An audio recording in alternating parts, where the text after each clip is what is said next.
Happy Friday, squids, octolings, and cephalopods alike. Welcome to Dapple Productions Triton-Cup 106. I am Frostix, joined by the lovely Sasu here. How are we feeling going into this lovely Friday?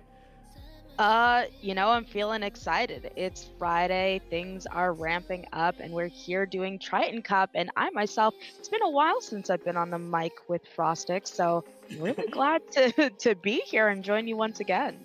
Yeah, exactly. It's been a little bit of time since Golden Paddling Pool, but we're back on the mic again to witness some all zones action here on Triton Cup. Of course, that's the gimmick per se of Triton Cup as a whole. And our first match of the stream will be Amnesia versus Jouons Jusque Lexas. Both Uh-huh. seed. Okay, this is it's a very dead even seed matchup. I think this is seed 16 and And fifth, 17. oh, 17. Oh, I was off by one. I knew that we were gonna perhaps see a very close match here right off the top of the tourney with how close those seeds are. Definitely very excited to see if that is the case. But sometimes, I've definitely been in tourneys where I'm like, okay, we can take these guys. Our seeds are right next to each other. We're pretty evenly matched. And then boom, like 2-0, and it's not even close. So sometimes, seeds can be deceiving. Seeds can be deceiving and a humbling may occur. You have no idea what's in store until you actually get straight into the action. I'm already seeing some really familiar names, specifically on the side of Amnesia. Slasher, Max, Kenma, Fatal making up the comp for Amnesia. These are a really consistent and usually very attendant mid-level players showing up to a lot of the tournaments in the scene. Same thing with Jouons Jusqu'à l'Extase. You have Leirin, Chiaki, Rem, Jemono, and wow, okay. It's a lot of familiar names across the scene. It's of course best of 3 for now here in winner's bracket here. We're starting on ship-shape zones according to what Sendo is saying. Sometimes things get a little bit tricky, but yeah, it looks as though we will be looking at a ship-shaped zones, which can be quite an interesting and very unique zones map to deal with. Of course, you have that zones with that cover over top, so very easy to reef slider this particular zone and just like with very minimal paint take over the entire thing. It can be super cramped down there.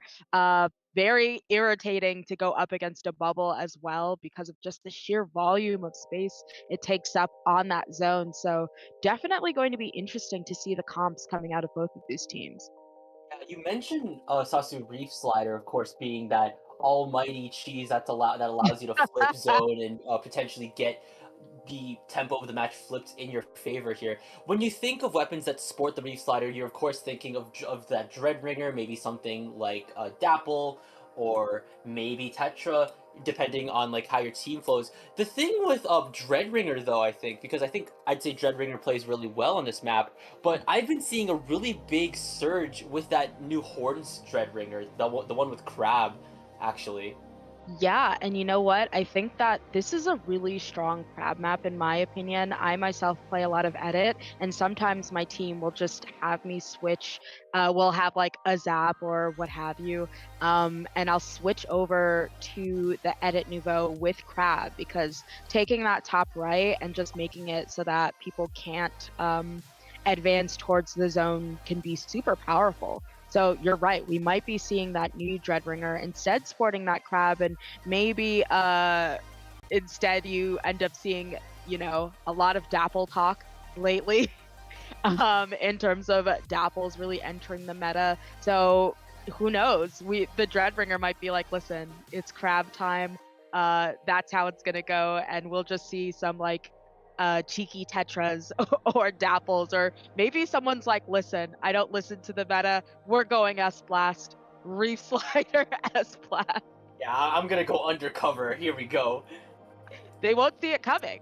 You'll have the They will. element of surprise. I mean, speaking of element of surprise, those two dualies that you were talking about, Tetra, Dapples, and jumping off of that point that you made about just locking the other team out, ensuring that they can progress. I feel like ship shape is like the poster child of lockout maps, if you ask me here. If you Mm. can get that ball rolling and just lock the enemy team out of their own spawn, next thing you know, they're gonna end up using very valuable resources just to break out of their own spawn, and then they won't have a lot of resources going in to maybe like have that staying power. That's just it really. I'm not sure if it's an underrated thing to look out for, but it's a very important thing to note when you're playing matches at this level. You need to ensure that your holds like say like let's just say for splat zones, because this is going to be a splat zones only tournament, that your holds like have like they can at least stay for a little while longer than usual. That way you can just get more points on the board. No, absolutely. This can be an extremely punishing map. I feel like usually when you're seeing a ship shape, it's often in tower, and you don't necessarily have to worry about it that much in that respect. But when you're right, when you're in zones, retake can be so brutal here. So I'm gonna hope that these teams take that into account and maybe have some strikes, have something that can get them out of their own spawn in case there's an issue. Because strikes, of course, very strong on zones, particularly here where you have this cramped zone. Everyone will have to evacuate the premises if you have something like strikes out on that zone. But yeah, I'm inclined to agree. If you don't have proper retake, you see some of the teams running into a sort of trappings where they have very offensive weapons like a Zuka, like a crab, that reef slider, cheese, and they just don't have anything to really take space or displace anyone to get into that core and then eventually to the zone. So both of these teams got to make sure they have some retake just in case. Well, at least in terms of retake per se, I mean, you were talking about a lot of, say, more aggressive slash maybe displacement specials. You know, you mentioned that Zuka the Crab, it's good for going in, perhaps just laying down the firepower here, but I think we're running out of time to analyze as we now jump into game one. It's not the match one. Everything just kind of came out of left field. But here is what we have to offer already. I think I saw the new Dread Ringer in the hands of someone on Amnesia. And meanwhile, on the side of Jules Jusqu'à l'Extase, we're seeing Joker with a tent. So that's going to be exciting to see. Oh, absolutely. Tent can be so strong here. They do not have an edit, but period, just sending out that tent shield and walking with it underneath there can be so powerful. We have Chiaki on this top right, seeing if they can get something down on that crab. Not going to happen, but retreating, getting that pick back along their spawn while they sort of bide their time right now. We have the zone that was a little bit in neutral there, but has been put back on the side of Juon. So right now it's a bit neutral, but with members of Juon, I think, going down, Amnesia is moving forward to see if they can get that lockout. Definitely still here, but they're gonna have to watch out for that Kraken in the hands of that new splatter shots. This weapon is just something to behold, man. And meanwhile, Jewel is going to pop out the strike split is going into neutral. We're seeing Tenma over here just trying to get some more chip damage on that bridge. They have the crab ready to go. And of course, the crab on that upward position is very deadly. Meanwhile, Joker getting the pick on the fatal before going down, I think, to Kenma. Once again, they're spotting that shot, contesting their position on high ground here. I think they're intercepting, but they will be going. They are still alive, and they're popping the Kraken to potentially get things started. But right now, Amnesia still have a very strong hold in their hands.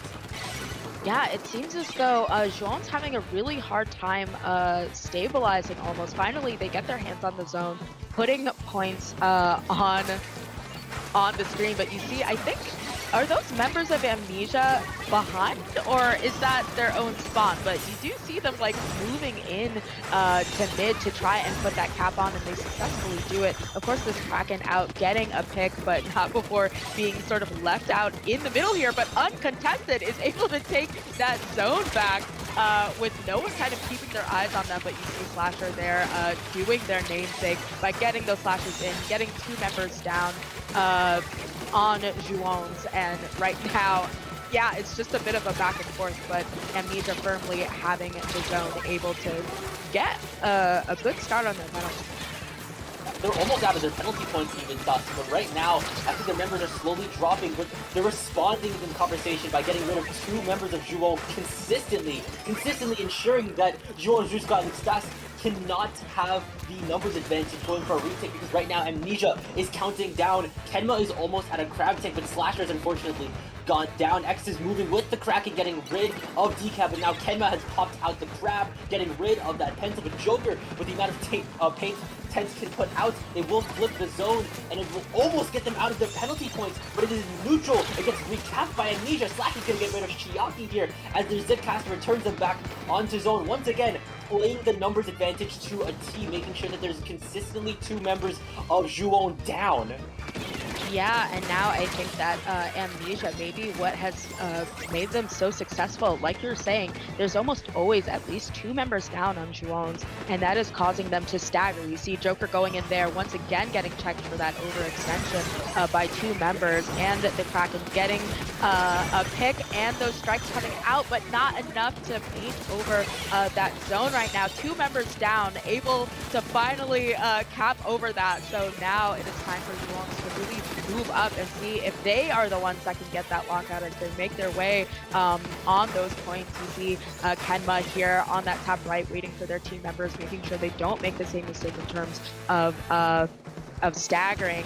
Meanwhile, a very steady hold from Juon's. Quite frankly, if they're able to just stabilize and make sure not enough of them go down, there's 1 down, but we'll see if they're able to keep this. They might be able to paint all the way down, but we have contesting here, and Amnesia able to stop that push. So right now, Juon's is going to have to organize and get themselves together fast because we have less than a minute left of this game. 50 seconds left for Juon to take this back. Already Joker starting off the action, getting rid of Slasher. Then he's going to get rid of at least the buckets, potentially the dualies as well, because right now Juon cannot let this zone go any longer. There's going to be 30 seconds left for them to take this back, and once again they're right back in this position to hold Amnesia in their court. We're seeing Chiaki hold down the line with the bucket lying in tow, and Joker's also launching the 10 shield. The soda has come out from the pencil here, and now we're seeing some movement. The Kraken's coming up from W. Slasher is moving in with the Zipcaster here.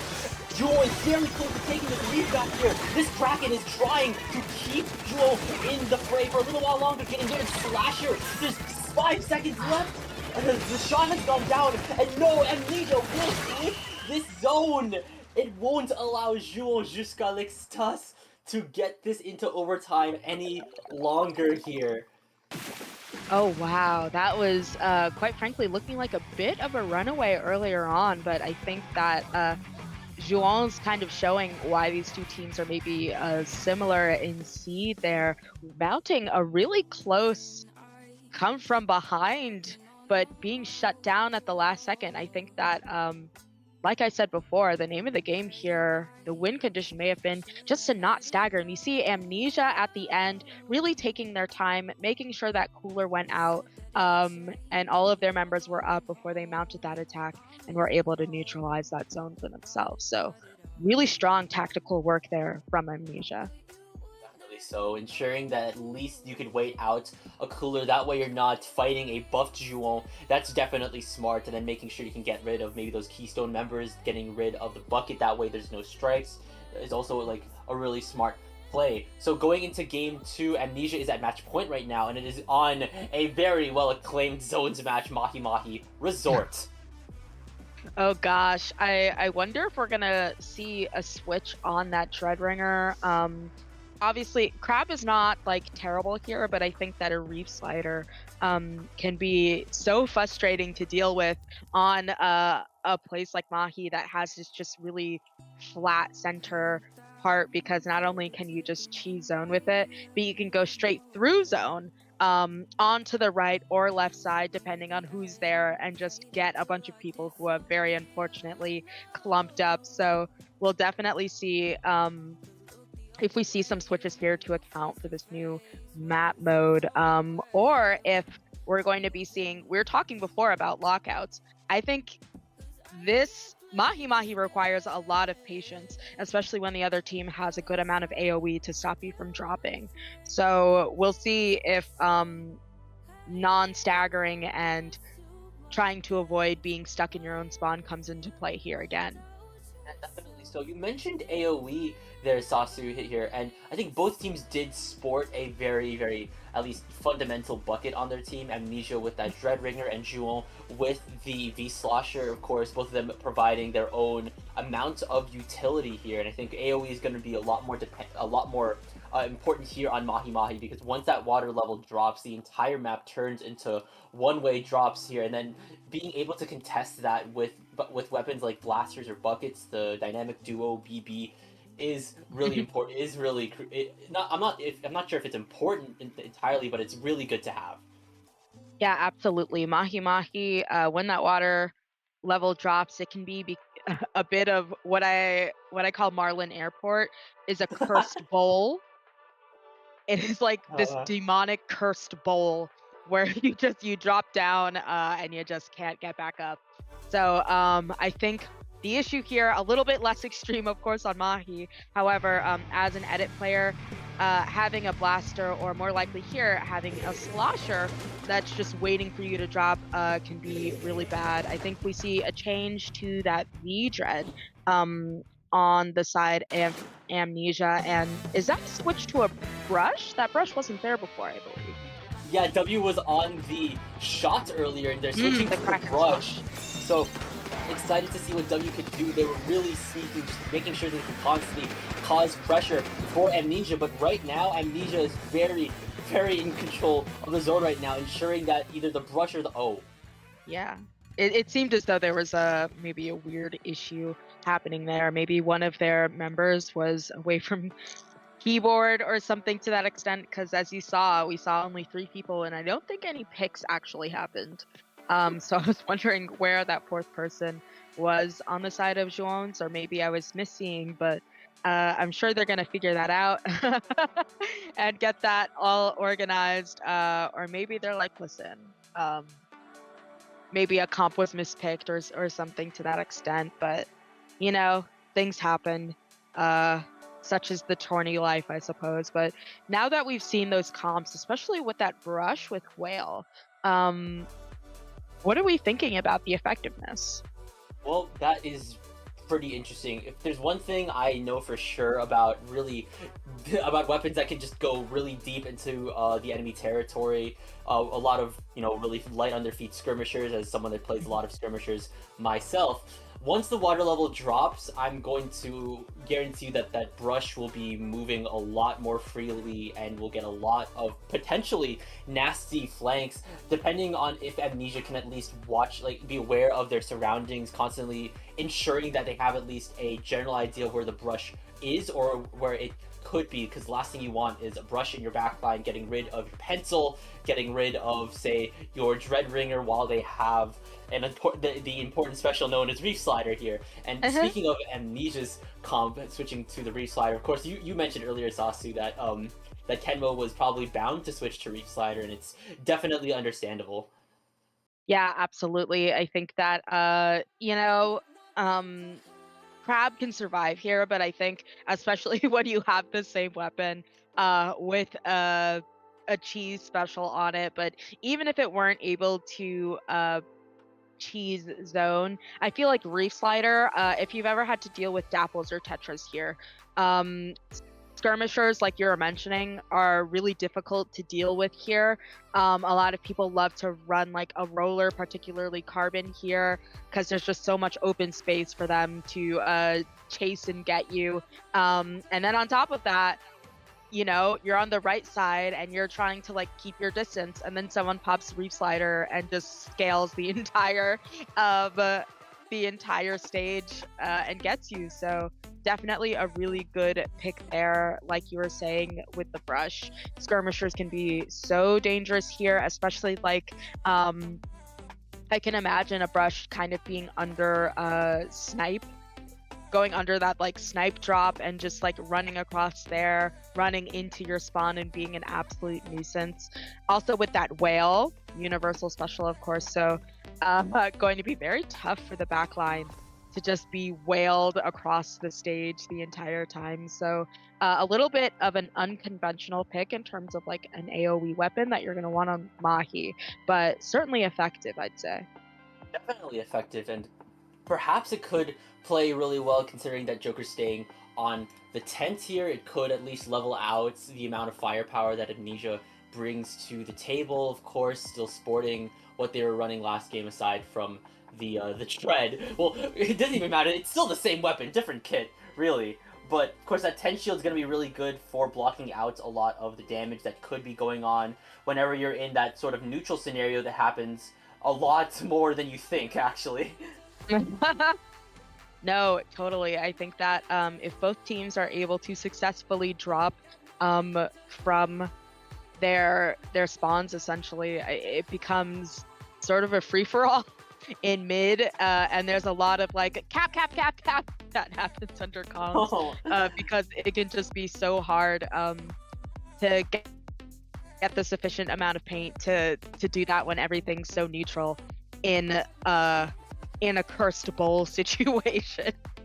But maybe I suspect we might be hearing it telepathically, of course, over comms, even more, knowing that the reef slider will be coming in. Of course, that reef slider very rarely, I think, can cheese it all by itself. Usually it needs some follow-up with the teammates to kind of paint over that to fully switch it over. So from one team or another, you're gonna have I need paint, cap to make sure that they're able to put it sufficiently in their own color. So that neutral game, gonna be brutal, I'd suspect. Follow-up is definitely another thing that is just really important whenever you're going for a zone, for a counter push here. Of course, going in, like using using a large painting slash displacement special, something like Reef Slide or something like Tri-Strike, something like Booyah Bomb. Of course, that can get a lot of the zone painted and at least and hopefully put it into neutral at minimum here. It's like you said, Reef Slider maybe can't do it alone, so of course you need that follow-up, ensuring that you can capitalize off of that opportunity that the special did, putting the zone into neutral. Then using that space that you did just reclaim, you can use that to sort of get numbers advantage here. Of course, getting picks on your end, reclaiming more space, ensuring that the flip isn't entirely just a flip. Yeah, as much as we call Reef Slider cheese, because it is, at the very same time, it does take like a lot of coordination to make sure that you're doing it properly. Of course, you have to have enough teammates that are up, like you said, to follow up with that paint and make sure you're actually able to flip that zone. Other thing is hopefully you're not just reef sliding and dying in vain about to get immediately checked in your end lag. So I remember when I was playing an attorney recently, our reef slider user, I was like, wait, you're gonna have to wait for my cooler first so you can then reef slide, and then if everyone's just like waiting for you in a dark alley to immediately jump you when you're in your end lag, you're just back fast. And so it's not the worst thing in the world. And so then I have to get that cooler. Everybody's got to get it so that if those people get picked off, it's a lot. So at the very least, sometimes you see the Dreadbringer, you see the Dapples, and you go, oh God, here it comes. I'm going to have to like counter the paint. But if they're just not using it in a way that's effective and strategic, then cheese or no cheese, it's just not going to be enough. You just need to ensure that the counter push is sufficient. It's a lot of things that we were talking about earlier, like follow up, staying power, all of that combined with, I don't know, a little bit of whatever was in that Powerpuff Girls opening can make the perfect little zones hold. In terms of why this particular game 2 is taking a little bit of time, Juan L'Extas is subbing out a player, so I think we're going to see a little bit of not just a comp switch up, but a roster switch up from the blue team. So interesting things on that end. It will take a little bit longer, but stay tuned. But yeah. Yeah. C'est la vie, as they say. C'est la vie. Hey, like Spanish in high school. I know. Frostix, are you based in Canada? Yeah, I took French in high school. That's why you're gonna be the and already are the resident French sayer. I'm like, listen, French is not an official language in my country. I don't know what's going on. I had the option to take French. I did not take it. I took Spanish instead, so you know, my apologies, Jouons. I do not have the mouth for the language, but yeah, like we were saying, C'est La Vie, they're going to have to sub a player out, and we'll see we'll see how that adjusts things because I I'm not sure off the top of my head who it necessarily is, but thinking about who was moving and who was not, I think I saw their brush active. They already immediately popped the whale in the little bit of time that we were able to see. So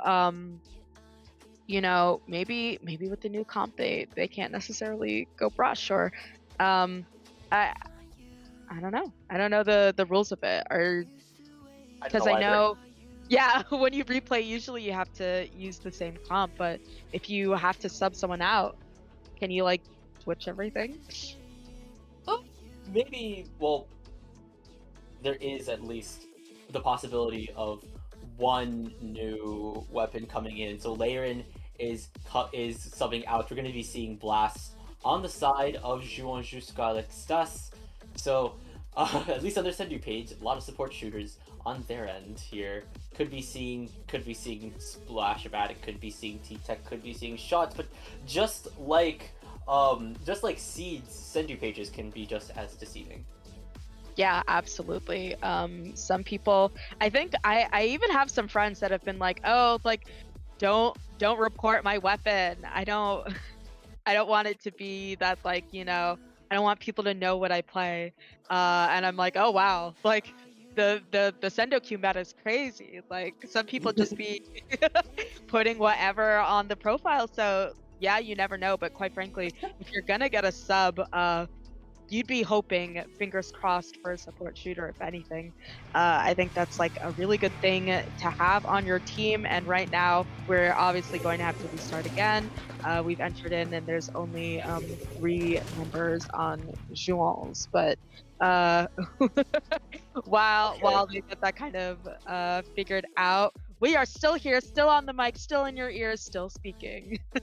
Yeah, we are indeed. Yeah, we are. Oh, they are? Wait, what? Oh, Okay, that's okay. That's huh.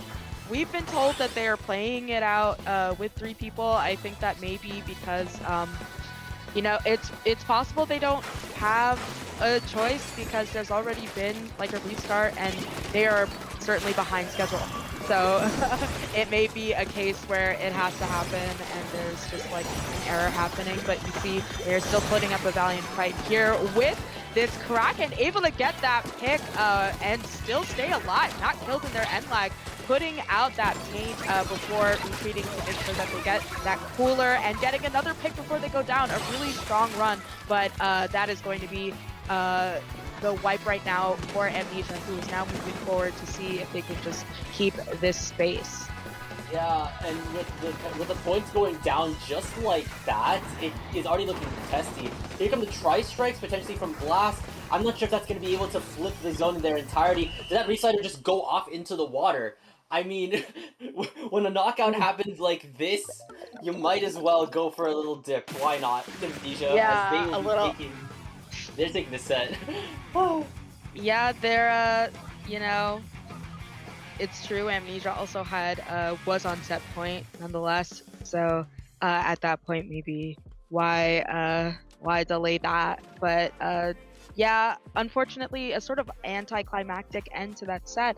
But we did see them put up a good fight. You saw that we were certainly on the right person on Jouons because wow, a little bit of a killing spree there with that Kraken and then being able to get a pick before going down. But yep, that is going to be the set for Amnesia. Yeah, so they're moving on, and I forgot to mention this earlier. I probably should have mentioned this earlier because the winner of course, this round is going up against Seed 1 Egoist in round 2, so Ah, Amnesia have their work cut out for them.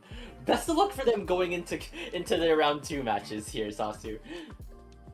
yes, but I believe in that case we may be taking a break. I'm not so sure because uh, that took a while, but I am sure. We are taking a break. And finally, you guys can take a little bit of a break from our constant yapping, get a snack, and we'll see you soon. We'll be right back.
Hey, so this is a little awkward.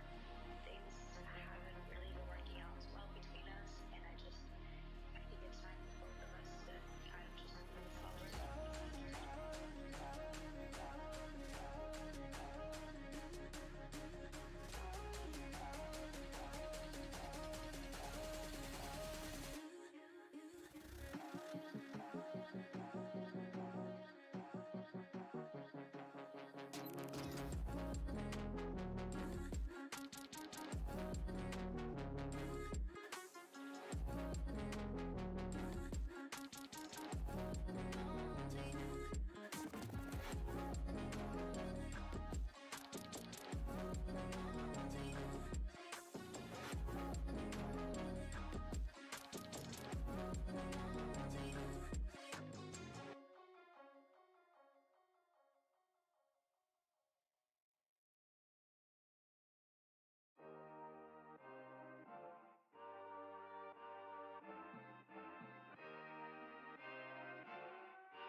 Hello, and welcome back to Triton 106. I'm Sasu here with Frostix, and I hope you didn't miss our voices because we are back again, ready to watch Blanksy versus Cherry Wave very soon.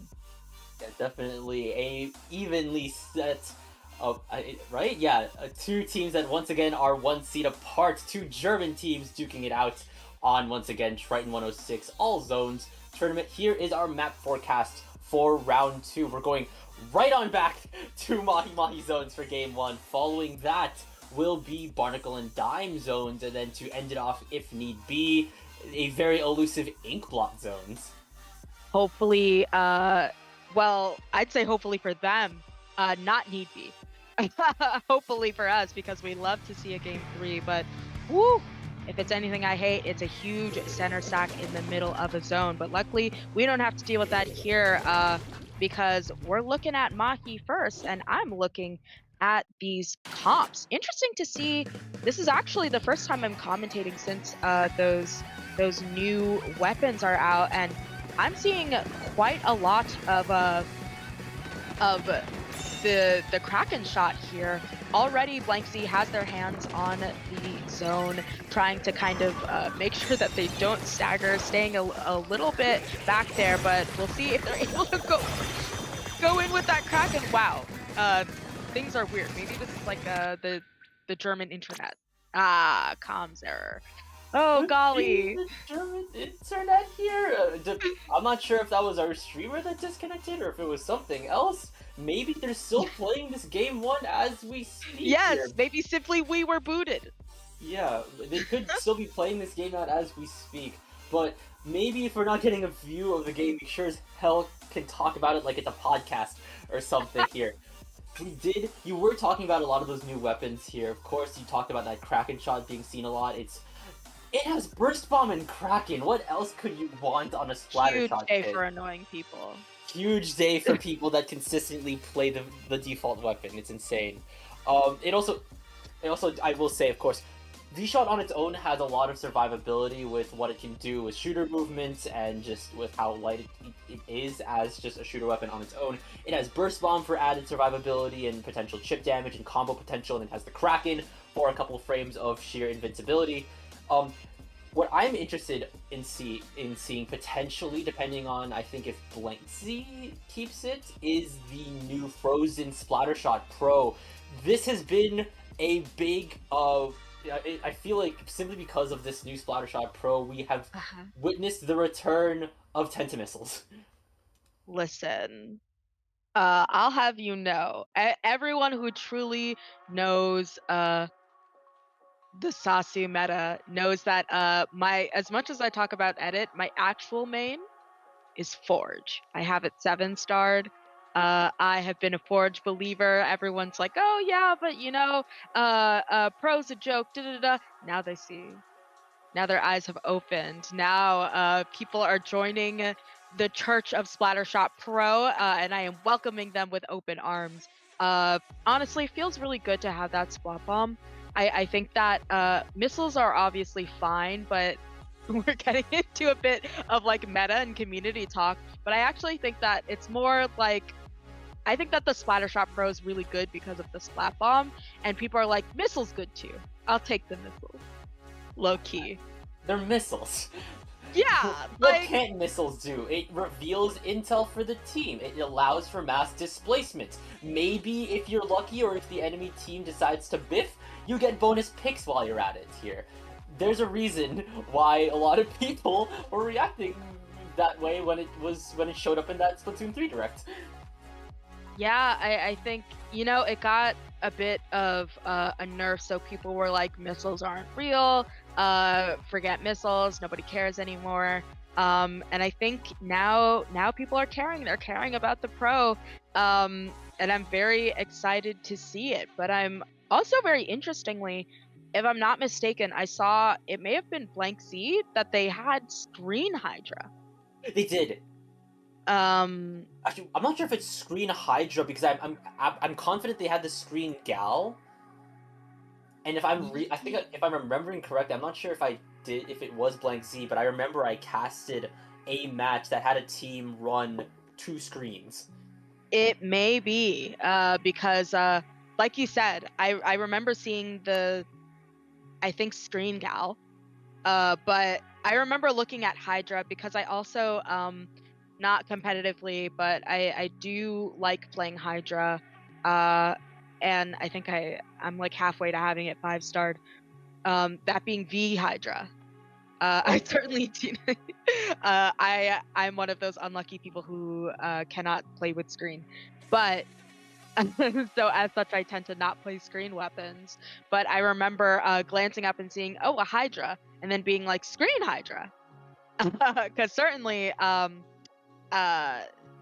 if I'm going to be on Hydra, very unlikely, even screen aside, that I'm going to select that one necessarily. So I think the shock of it makes me think that if it might have been screen Hydra, they might have been going for the old double screen. Well, on a map this close quarters like Mahi Mahi, being presented with the on-looming threat of one screen could already be a lot. It could like draw off a potential counter push. One screen could be scary. Now we bring in a second screen to the equation. It really just depends on if they're willing, if like their pushes go like, okay, save your screens, let's just get that ready for a counter push. That is really scary. Sounds Okay, like I'm not my sure if it's really personal hell. scary. Maybe But, I'm like, I think I'm hyping it up a little bit too much, but two screens is still potentially at least daunting to the eyes. This is getting out of hand. Now there's two of them. I'm sure. Not my problem. I play with screen off. I can't handle it at all. That's my personal hell. Two screens. But speaking of personal hell, we're heading, I think, next off to Barnacle and Dime zones. My other personal hell. Because of the terrible retake. I'm assuming that this game going to Cherry Wave means that it did happen off camera, and whatever it was, they were able to beat the double screen. So we'll see if they're able to do it again, or if they even have to deal with it. Not looking like it. They've switched off of that Hydra, and so yeah, we're seeing that pro. We're seeing the Kraken shot there, as well as Jill Screen being in play, and a pretty standard comp, except of course that support shooter being the new shot on the side of Cherry Wave. Already popping this Kraken to see if they can just kind of herd some of those members getting one pick before getting out of that Kraken, and so far they've got the lead and they've got the zone. Already, Moose trying to do a potential good start. Gold is trying to get them distance in with this Kraken. They are still alive. They are noticed here by the Pencil, and they're being taken out by Zunox here. The lead has been taken now by Blank Sea. Devil is laying in tow with the screen as cover. Do they realize the Gal is there? And they get the jump onto that S-Blast. That's no potential Via Bomb for Cherry Wave here. Zunox has the bubble ready to go. Cooler has been deployed by the Pencil here. Cherry Wave's looking for a retake, but with the missiles coming in, things could be testy. You're getting rid of the S-Blast. Jet Squelch moving in with this Kraken, not hitting a lot of picks entirely here. The bubble being deployed by Zunox here, but it's not necessarily allowing Cherry Wave to get that flip that they've been looking for, because right now Blank Sea is still in control here, but the zone is not back into neutral, right back into the hands of Blank Sea. Here comes the Kraken from Golda, getting the jump potentially onto that S-Blast. It's only the Pencil left here, and now Blank Sea is in territory for a potential wipe. Yeah, and this is why this map mode can be a little bit of my personal hell. You see right now, it's very difficult for Cherry Wave to get out of their own spawn, and even if they were, just not enough time to get back to zone. That's going to be a very clean win for Blank Sea with very little pushback, really. Interestingly enough, that I'm seeing here, perhaps this is old news for everyone else, but for me, who's finally casting with these newer weapons, seeing these Krakens be popped for these shots, unlike a lot of other weapons that have Kraken, like, I'm thinking real weapons, blah blobbers, like 96 gal, I see that a lot on Kraken. yeah, a lot of those weapons, unlike a support shooter that can have like a steady output of ink, when you're in your end lag, you're able to kind of make a quick getaway. And Gal does not paint well, and so when you're out of that end lag, you can't necessarily just like paint yourself a stream and make a speedy getaway to get out of that situation to make sure you don't get picked off. But shots can, so that's going to be really tricky to punish them. craziest Yeah, thing and about I that was seeing that. I think the craziest thing about that is that you were mentioning a lot of how the Kraken weapons in their end lag, they're kind of it's kind of tricky to get out of that. Thinking of weapons like I said 96 earlier with Crack on Roller as well. I'm not really sure if you see that Mm. all too often here, but like they don't really have neither like the paint output on their primary or maybe a sufficient sub to get them out here. Shot has both. It has a weapon that can just Mhm. like shot movement out of there, or it can just burst out of there. Yeah, What if you're can not this there, new like what frame can one, this new just shot gun them do? down. They are just going to leave. You have to be there, absolutely waiting and shooting at the spot that they that they'll be in. Or else they're just gonna leave. They're gonna get away. They can squid roll out. They can burst the floor. They can paint the floor. They're gonna make a speedy getaway. And speaking of speedy getaway, I'd love to get away from this map mode because my golly, ink blot zones.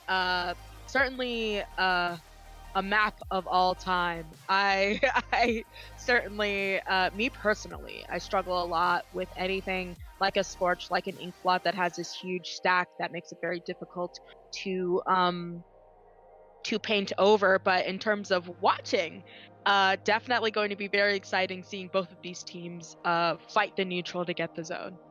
Yeah, I think in a way, when you think about it, Inkblot zones or maybe Scorch Gorge as well, considering it also has the very, very predominant middle stack.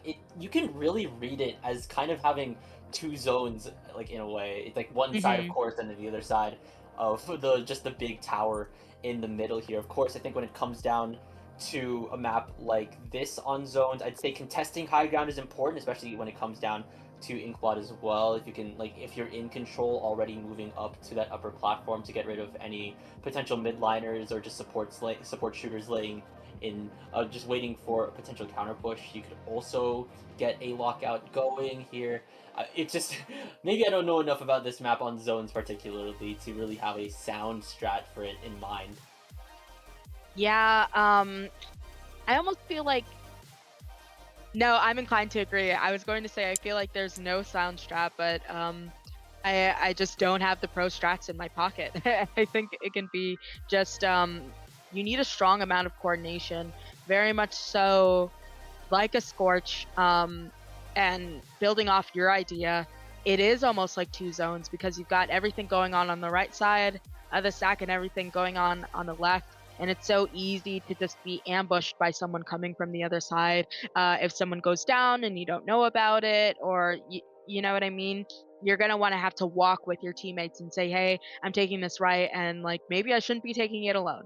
Um, because I might just get jumped. So I think it's kind of about making sure you're able to really get that wipe and then go for the lockout here. Because other than that sort of uh, the flank that you can drop down into on your left Agreed. side, yeah, you can just pretty much stay in those bats, be absolutely terrible and preoccupy them while that zone takes down if you're able to get that all important wipe. And that one person coming from behind probably going to be able to manage them. Oh, we have I see a bit of a bad word in German, I guess. At least bad by our standards, Scheiße Klo.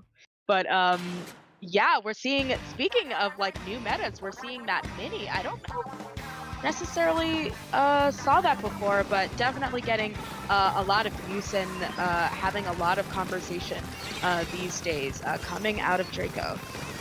We're seeing the Rattler mini, or as some of my friends refer it, Zilly 2, because look at that special, it has Zuka.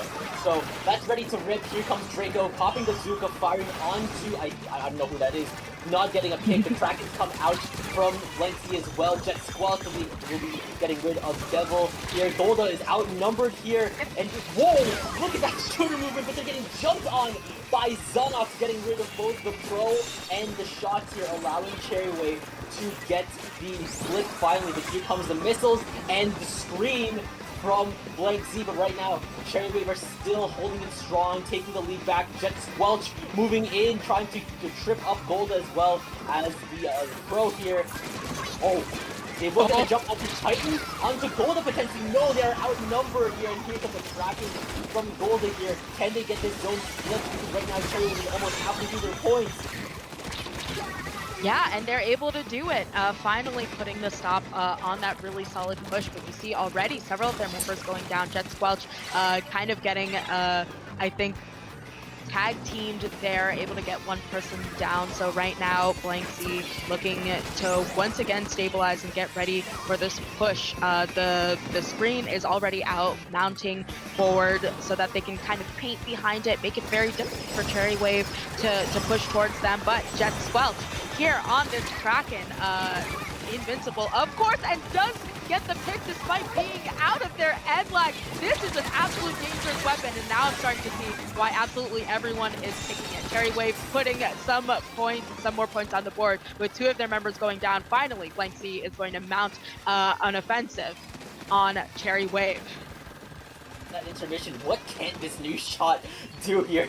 And already Blank Z are out of their penalty points. Pyro is painting for the cooler. The screen has come out from the Gal once more here. I think I heard just a Kraken come out. I'm not sure if it's from Blank Z or from Cherry Wave. No specials ready. Right now Blank Z is already halfway through their points. The Zuka's come out from that Rattler Mini here, at least getting rid of the shots. But there's two members down on both teams. It's left to Titan and Pyro to hold down the line, because right now Blank Z has taken back the lead. Cherry Wave needs to stop them right now, because in breaking out of the 20 threshold very soon, the missiles are coming out from Titan. Zonox has popped the bubble. Cherry Wave has now flipped the zone in their favor, but they have a lot of penalty points to break out of. But right now, at least getting rid of the Headed is a good start here, neutralizing any chances to hydrate. But watch out for that Kraken, because there's two Krakens out right now. One for both teams. Zonox getting rid of Devil, getting rid of Titan as well. The decap is in full force.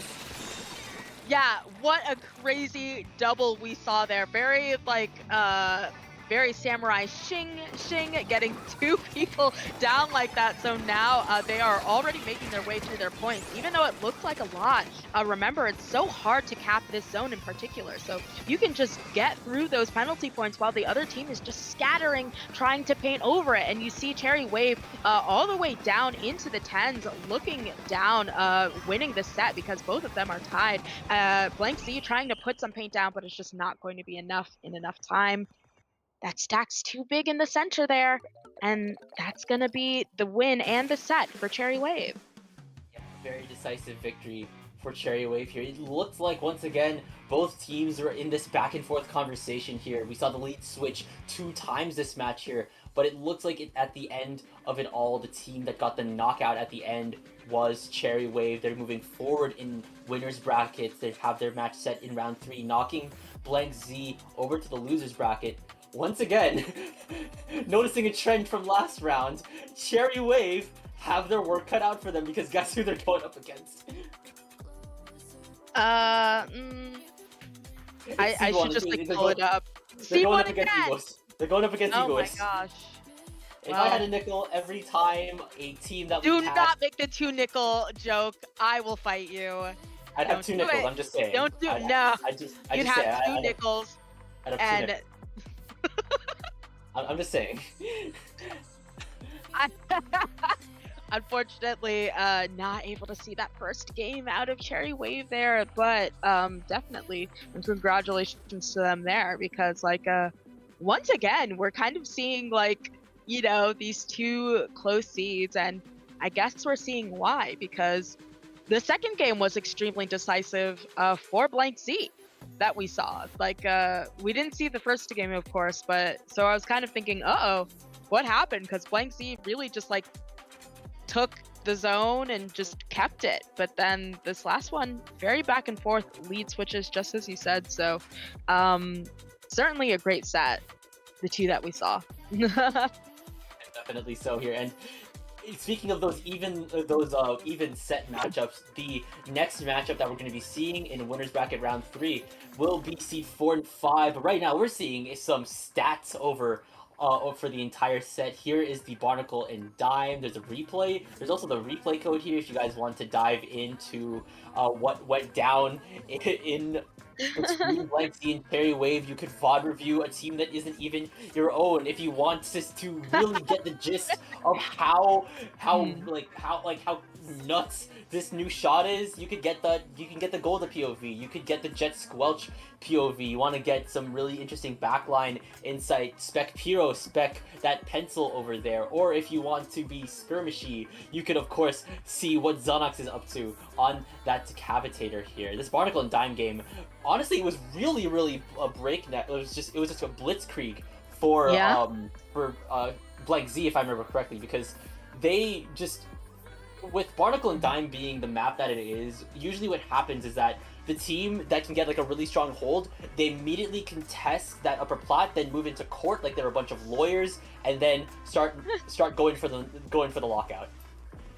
Yeah, or a bunch of just like ankle breaking basketball players. They are up in that court, and like as you can see here, it feels like a lot of these games are a question of like just very main weapon focus. You kind of saw, like you're talking about the blitzkrieg appropriately used, I think, for these two German teams, that there were very few special used in that last game, and you see here not necessarily the same story. It was a lot of back and forth that was going on here. I'm zeroing in a bit on this Kraken use. You see that both of these Kraken shots able to get out 5 Krakens, definitely very irritating, especially in a place like Inkblot, where if you just make a 360, a ring around a Rosie around that center stack, you're gonna see and possibly kill somebody. You do not want to see, it's very like Jaws, dun dun dun dun dun dun, when you see a Kraken round the corner and get its sights on you on a place like Inkblot. So definitely very difficult, but you saw Jet Squelch doing some really strong work coming out of there with a 12-2. And still though, it's like you said, there was a combined total of 10 Krakens that came out of that match. Also a combined total of 10 sodas being deployed by Pyro, as well as the pencil on the side of Cherry Wave here. And wow, okay. Once again, the replay code is there. And now, I think you have no time to analyze this set as we move on to the next set here. Seed 4 and Seed 5, another, I think, potential French team name, Maitre Jim. Oh no, I can't do, I don't think I can pronounce this one here, sorry.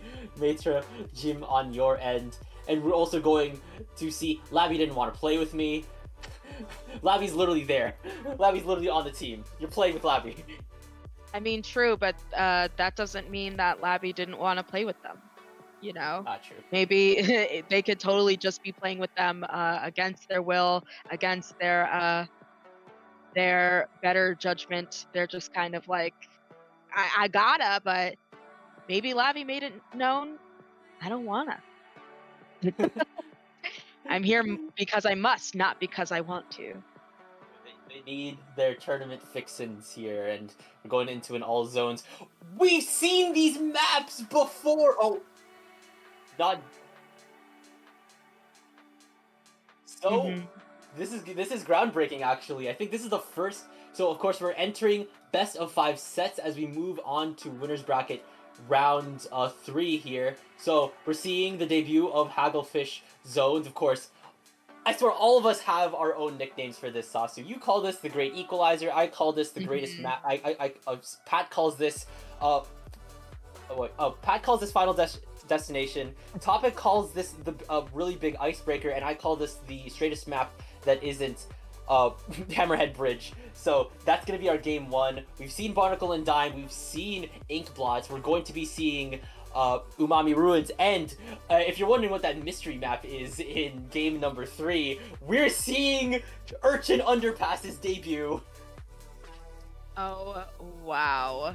Yeah, we are going to be seeing Urchin Underpass Zones, of course, famed for its hourglass figure, its very skinny waist. that we will have to see regardless. But you know, much like everything else, brand new, so not necessarily an asset for it yet, but shifty station indeed. But like you said, I love that you have that mental catalog of what we all refer to haggle as. Of course, I think at the heart of it, haggle very much so a staple, the staple um, for everyone. And I think that is why so many commentators have like their own sort of spin as to what they call it, because you're almost always going to see this. Every like a comp player should know how to play it. And just have it ready in their back pocket. So really, as much as I do know some players that do not like here, no one's ever going into it like we just don't know what the strat is. We don't know how to play here. Love it or hate it, it's in the repertoire.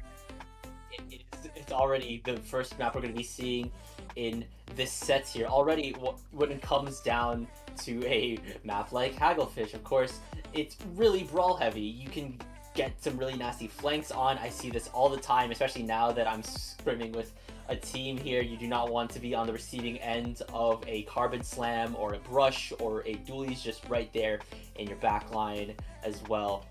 Interesting. And then, of course, the zone is always welcome to receive a lot of those heavy painting specials. Splashdown. Why did I think of Splashdown first? Reef Slider, Tri-Strike, Booyah Bomb, even Splashdown. Yeah, a lot's gonna come at you. Life comes at you fast. In a place like this, and quite frankly, I think that like it doesn't matter what I think because we're getting into it. What I think is I'm going to take a look at these comps. Nothing necessarily. Ooh, we are seeing the new.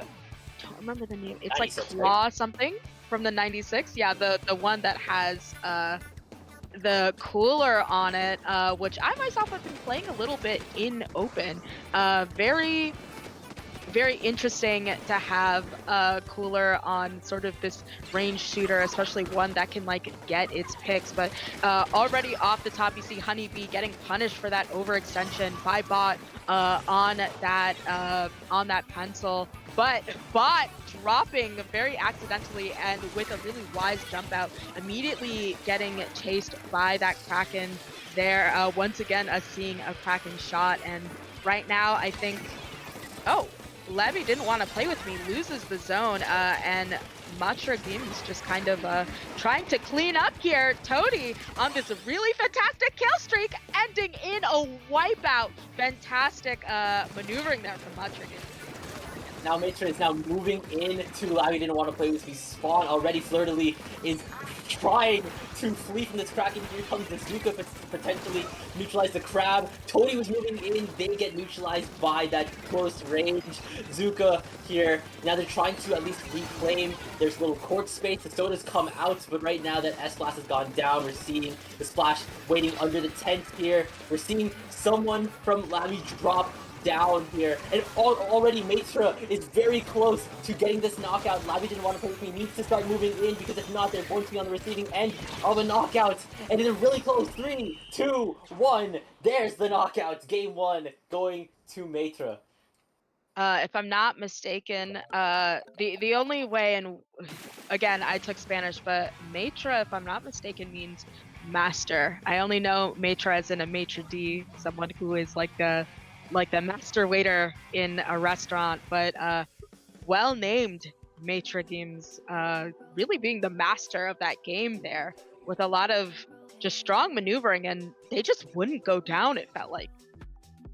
They were constantly ensuring that they could keep Labby didn't want to play with me just in check, not allowing them to advance further, even to the point where just they were really close up to their spawn. I think that being said, the moment Labby didn't want to play with me just got that retake, they immediately tried to go in, but I think they get immediately flushed out right afterwards, just being punished for overextending in that aspect. We're going to game number 2, which will be on Barnacle and Dime once again here.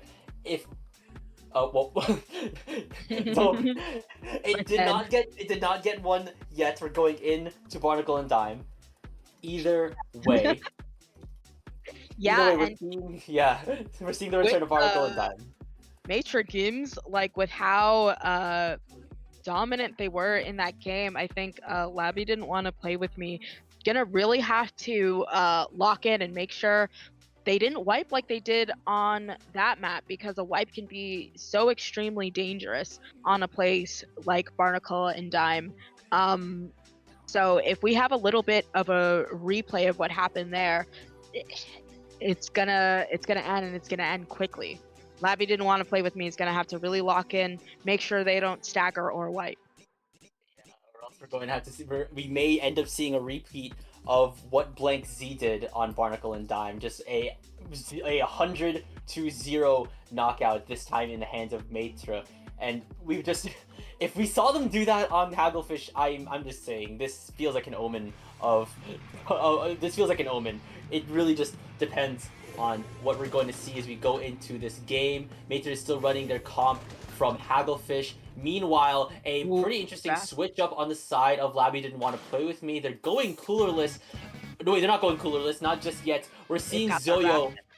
They're seeing Zoyo go to the new Rapid Pro, which has that. Okay, that Rapid Pro immediately went down. We're not seeing it just yet. Yeah, no cooler. I suppose not as though Rapids can necessarily get steady coolers that quickly nonetheless, but already you see that Zuka getting a sufficient amount of picks. That means 3 members down on Matra Gims here. You see that last member popping that crab and getting a pick and not going down. So I think able to get 2 members down before. Oh wow, somehow Matra Gims, despite almost being picked, their 1 member with the crab is able to just hold on that space. And in the meantime, Labby Didn't Play With Me was not able to cap that zone, so they are currently still putting points on the board, trying to keep them at bay. The strikes come out along with the crack. It is just a mess in both. It's a mess, definitely so. Here we're seeing Cartesia trying to make a move that will allow Labby Didn't Want to Play With Me to stay in this match for a little while longer, flipping the zone right before Matra can get to the lower aspects of that single digits here. And right now, Matra is right back in control here. We're seeing Fleur-de-Lis pop out the Zuka to potentially get some more damage going, getting rid of Toady. That's 1 less gal to worry about. But right now, Matra is still holding down the line. The whale has come out, but not a lot of value out of it here. Already Honeybee's going down as well. That's no gal. And now Cartesia is moving in. They have the Kraken. Can this get the displacement? Can it get the picks that we saw from last sets here? The Kraken's running out. Will it be able to get rid of Bot? No! And it's getting jumped by Y here with the splash here. And already Matra is almost out of their penalty point. They're in the single digits of not just their penalty points, but their own points as well. Is this it, Sasu? It is! As you can see, I was able to kind of call that a little bit early. The reason this is so difficult is because this place is huge. And at a certain point, I think when you're hitting around the like 15 ticks or so left, if you are at your spawn, you have essentially lost the game due to how large the place is. There's just not enough time to get back into mid at that point. Even if you didn't have 11,000 fights that you had to take to get back in there, if you had a straight shoot, still wouldn't make it there in time, unfortunately. So that is going to be another win for Matra Gims. And quite frankly, I hope everyone in BC giving some back pats to whoever was on that crab, because golly, really able to save the game and get their members back in there. That might have gone very differently if they just fully wiped and they weren't able to get down that crab. But another thing I noticed, and I'm wondering if we're going to see this once moving into Urchin Underpass, seeing as though Urchin Underpass is also new, Labby Didn't Want to Play With Me had almost entirely new weapons on their team. With that rapid, that shot, I think they maybe had that mini. While Matra Gims only had classic weapons.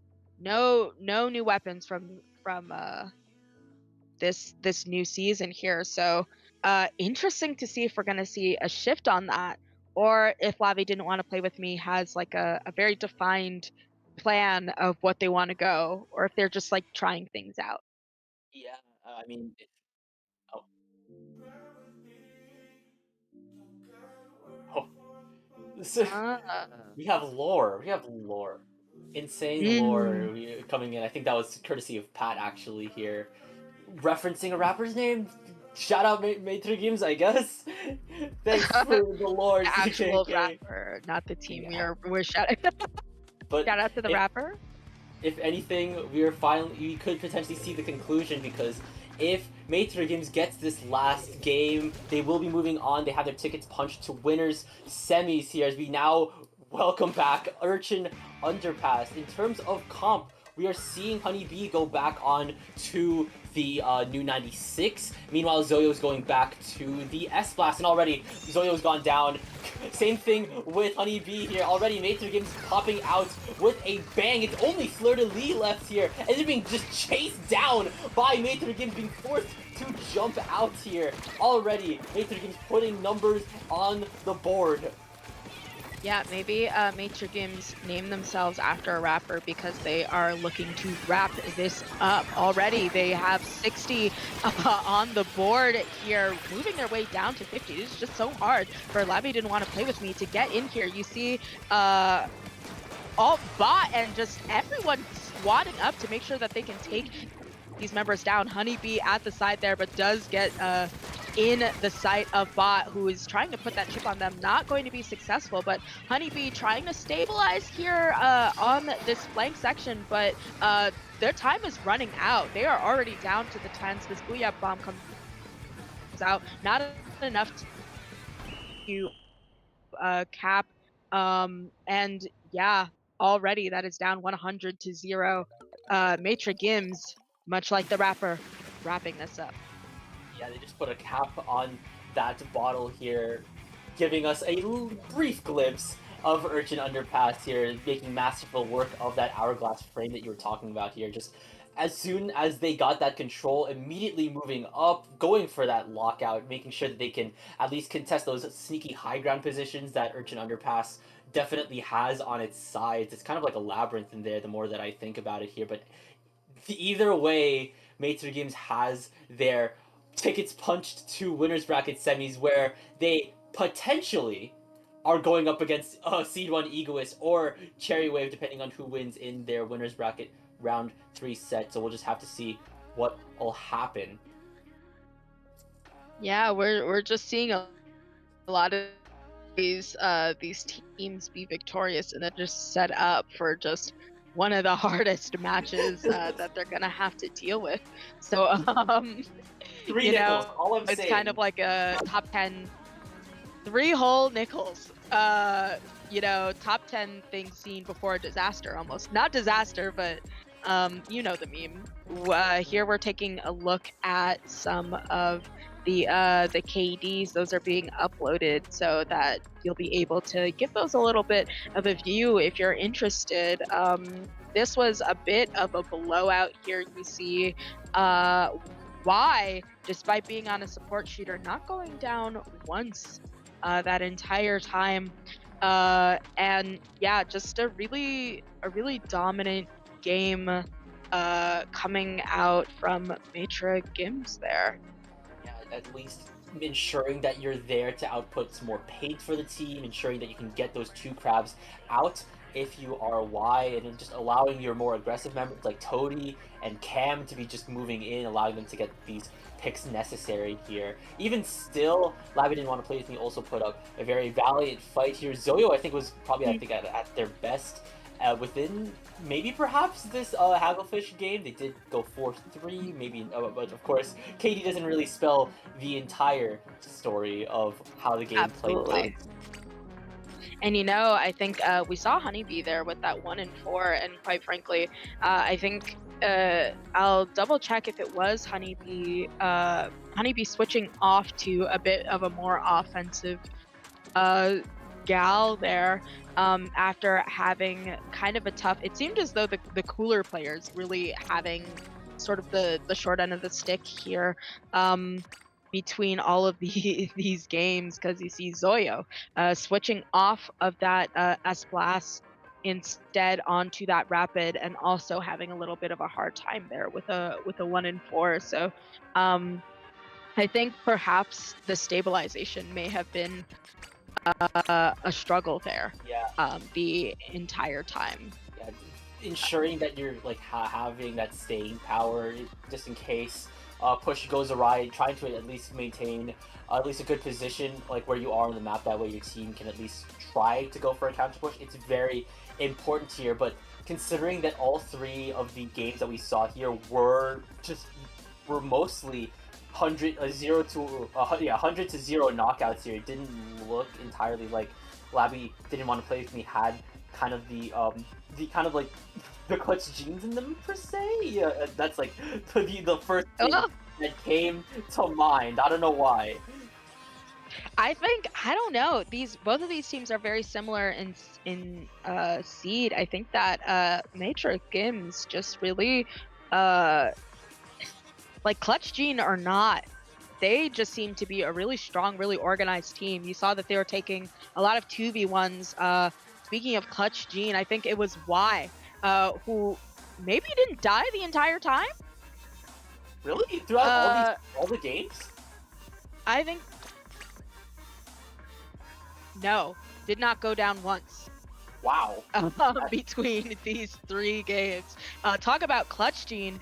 Remember when almost the entire team got wiped, and I told you they need to be giving backpacks to whoever was on that crab, because that they were able to stay alive. They popped crab when they were alone, and were able to get 2 picks and did not go down. The clutch person in question is Y, who did not get splatted even once throughout these 3 games. So, yeah, well done. I mean, when you're running a weapon like Splash, just constantly ensuring that you're playing for life, that way you can have that crab charge, or even just a crab at the ready for whatever will happen next, is good to have. So here is the matchup for winners bracket semis. Tamaris, seed number 2, and Altruist, seed number 3. Another dead even seeding matchup in winners bracket semis. Yeah, wow. We are just, this is quite the treat. Getting treated with these like high and very cool here. Particularly, it's nice to see, it's been a while, again, I've been on the mic, nice to see Tamaris here again, and I know they are just going to give us some really good, really strong games, but not if Altruist has something to say about it, because our 2nd and 3rd seed, you know what I mean? Like, certainly not gonna make it easy. This is gonna be exciting stuff. I love to see it.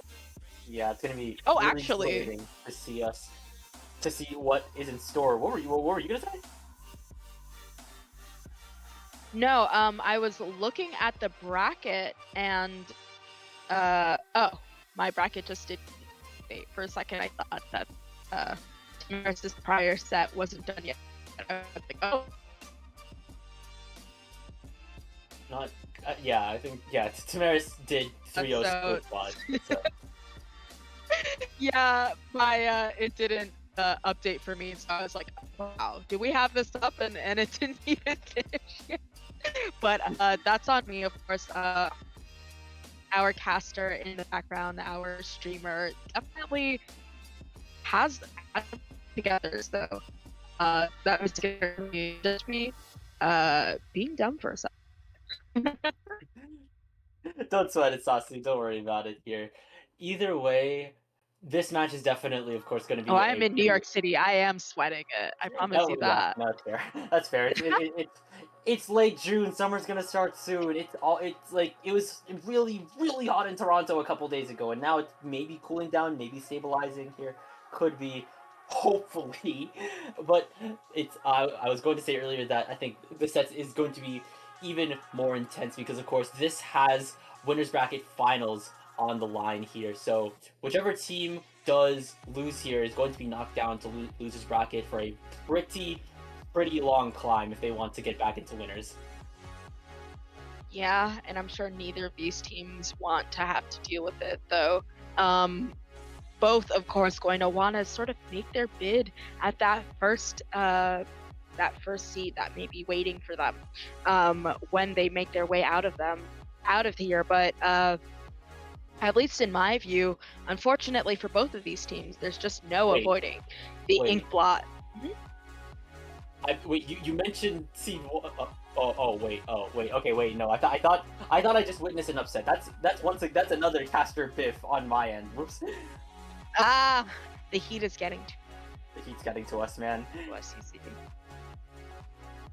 That's probably. Yeah, this heat wave, intense stuff. Yeah. But yeah, we're looking at ink blot once again, and you know, I'm wondering, are we just gonna see is the new meta to have your support shooter be Kraken shot? Is that just how it is going to be now? It could be the case. Oh, I don't want to, like, of course, start predicting things that could be potentially a little taken too far, because the support shooters that are there right now, like, they put up big numbers here. Of course, there's the Splash that has been consistent since the early days of Splatoon 3.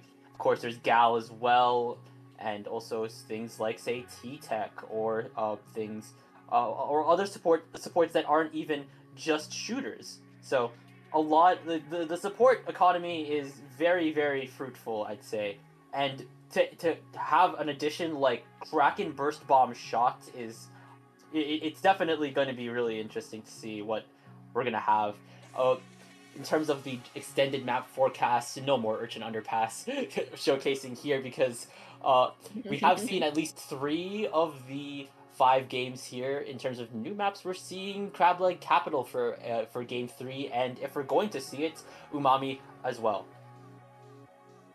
Yeah, I'm hoping we're going to see Umami actually.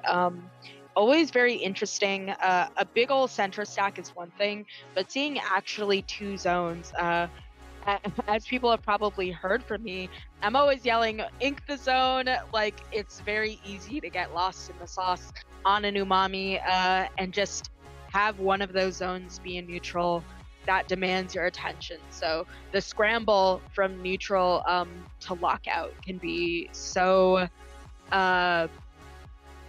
engaging. So definitely hoping that we see Umami, and very glad that we're also going to see Crab Leg for the first time.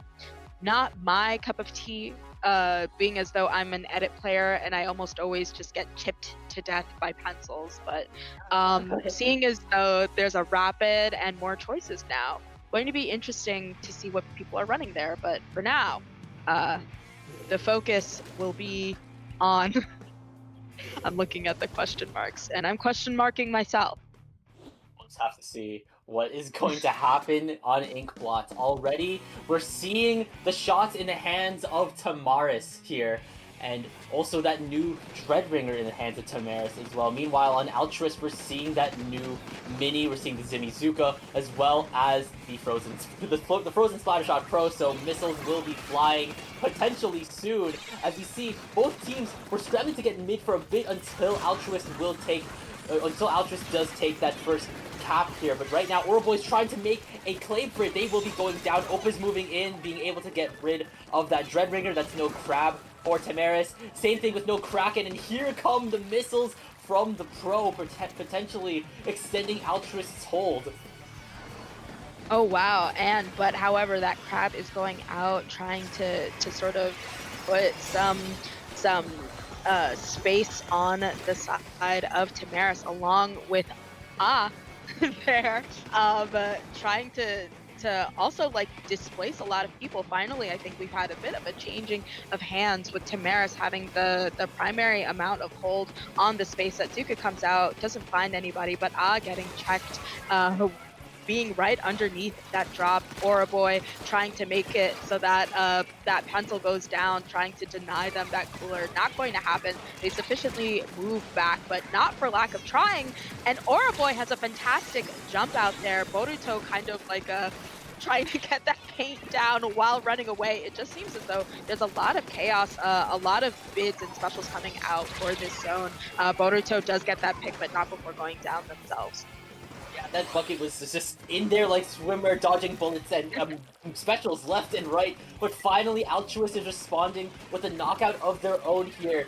Still potentially able to take back this lead now that they're out of their penalty point. But with a Wheel Bomb coming from Oroboy, things could prove testy. But here comes the lead switch from Altruist here. But there's a Kraken coming out from that shot here. Watch out, Fishy! Able to jump out. No, I think she got taken down before they could jump out. And now it's only Polka and Tail being taken out. And now there's 2 members down on Altruist. Tamaris is striking back in full force here. Already trying to storm the upper platform. Oroboy storming back, getting rid of Fishy, getting rid of Tokai Tail as well here. And they're almost out of their penalty points as well. They can easily take back this lead if Altruist doesn't step on. And will it happen? Yes, it will. No, I think even if they step down, there's just, once again, not enough time to paint over here. That center stack takes up quite a bit of space, and the amount of energy it takes to cap over this is not easy. Opa in this crab, so far not necessarily finding anyone, but instead turning over to try and paint, and unfortunately not enough paint down with that crab and with the specials they pop. So that is going to be the game. Yeah, that is a very decisive game. Initially in the hands of Altruist before Tamaris finally finds their footing here, ensuring that the pressure is constantly on Altruist and ensuring that they have that staying power, constantly staying alive amidst everything in Altruist's arsenal. I mean, you saw what that bucket did, just dodging shots, dodging crab grenades, dodging Tenta missiles here, staying alive, and just being a general nuisance for Altruist just to shoot down one bucket here. So, oh wait, was that Altruist that took game one? Did I get that? Did I get that wrong? I think it might have been Tamaris. I think it was Tamaris that took game one. There it is. Honestly, as much as he said it was decisive, I feel like actually it was a lot of back and forth. At one point, you have one team just kind of being so aggressive and able to practically wipe the other team, and you're like, oh, I think it's going to be curtains. But they just kept I think the issue here may have been just how difficult it was to get a hold of the zone at certain points, because you know, you're wanting to take that lead, but just getting all that paint down and having all these specials dumping at you while you're trying to do so. You're missiled, so you can't paint and go into the zone. It's just a lot of mess, and I think that mess helped Tamaris get the dub, but we'll see if they're able to do it again, if we see Bake gonna maybe stick on that pen. Yeah, we do see that. Listen, I'm like, you say so, but it's Bake. We might be seeing a leader, you never know.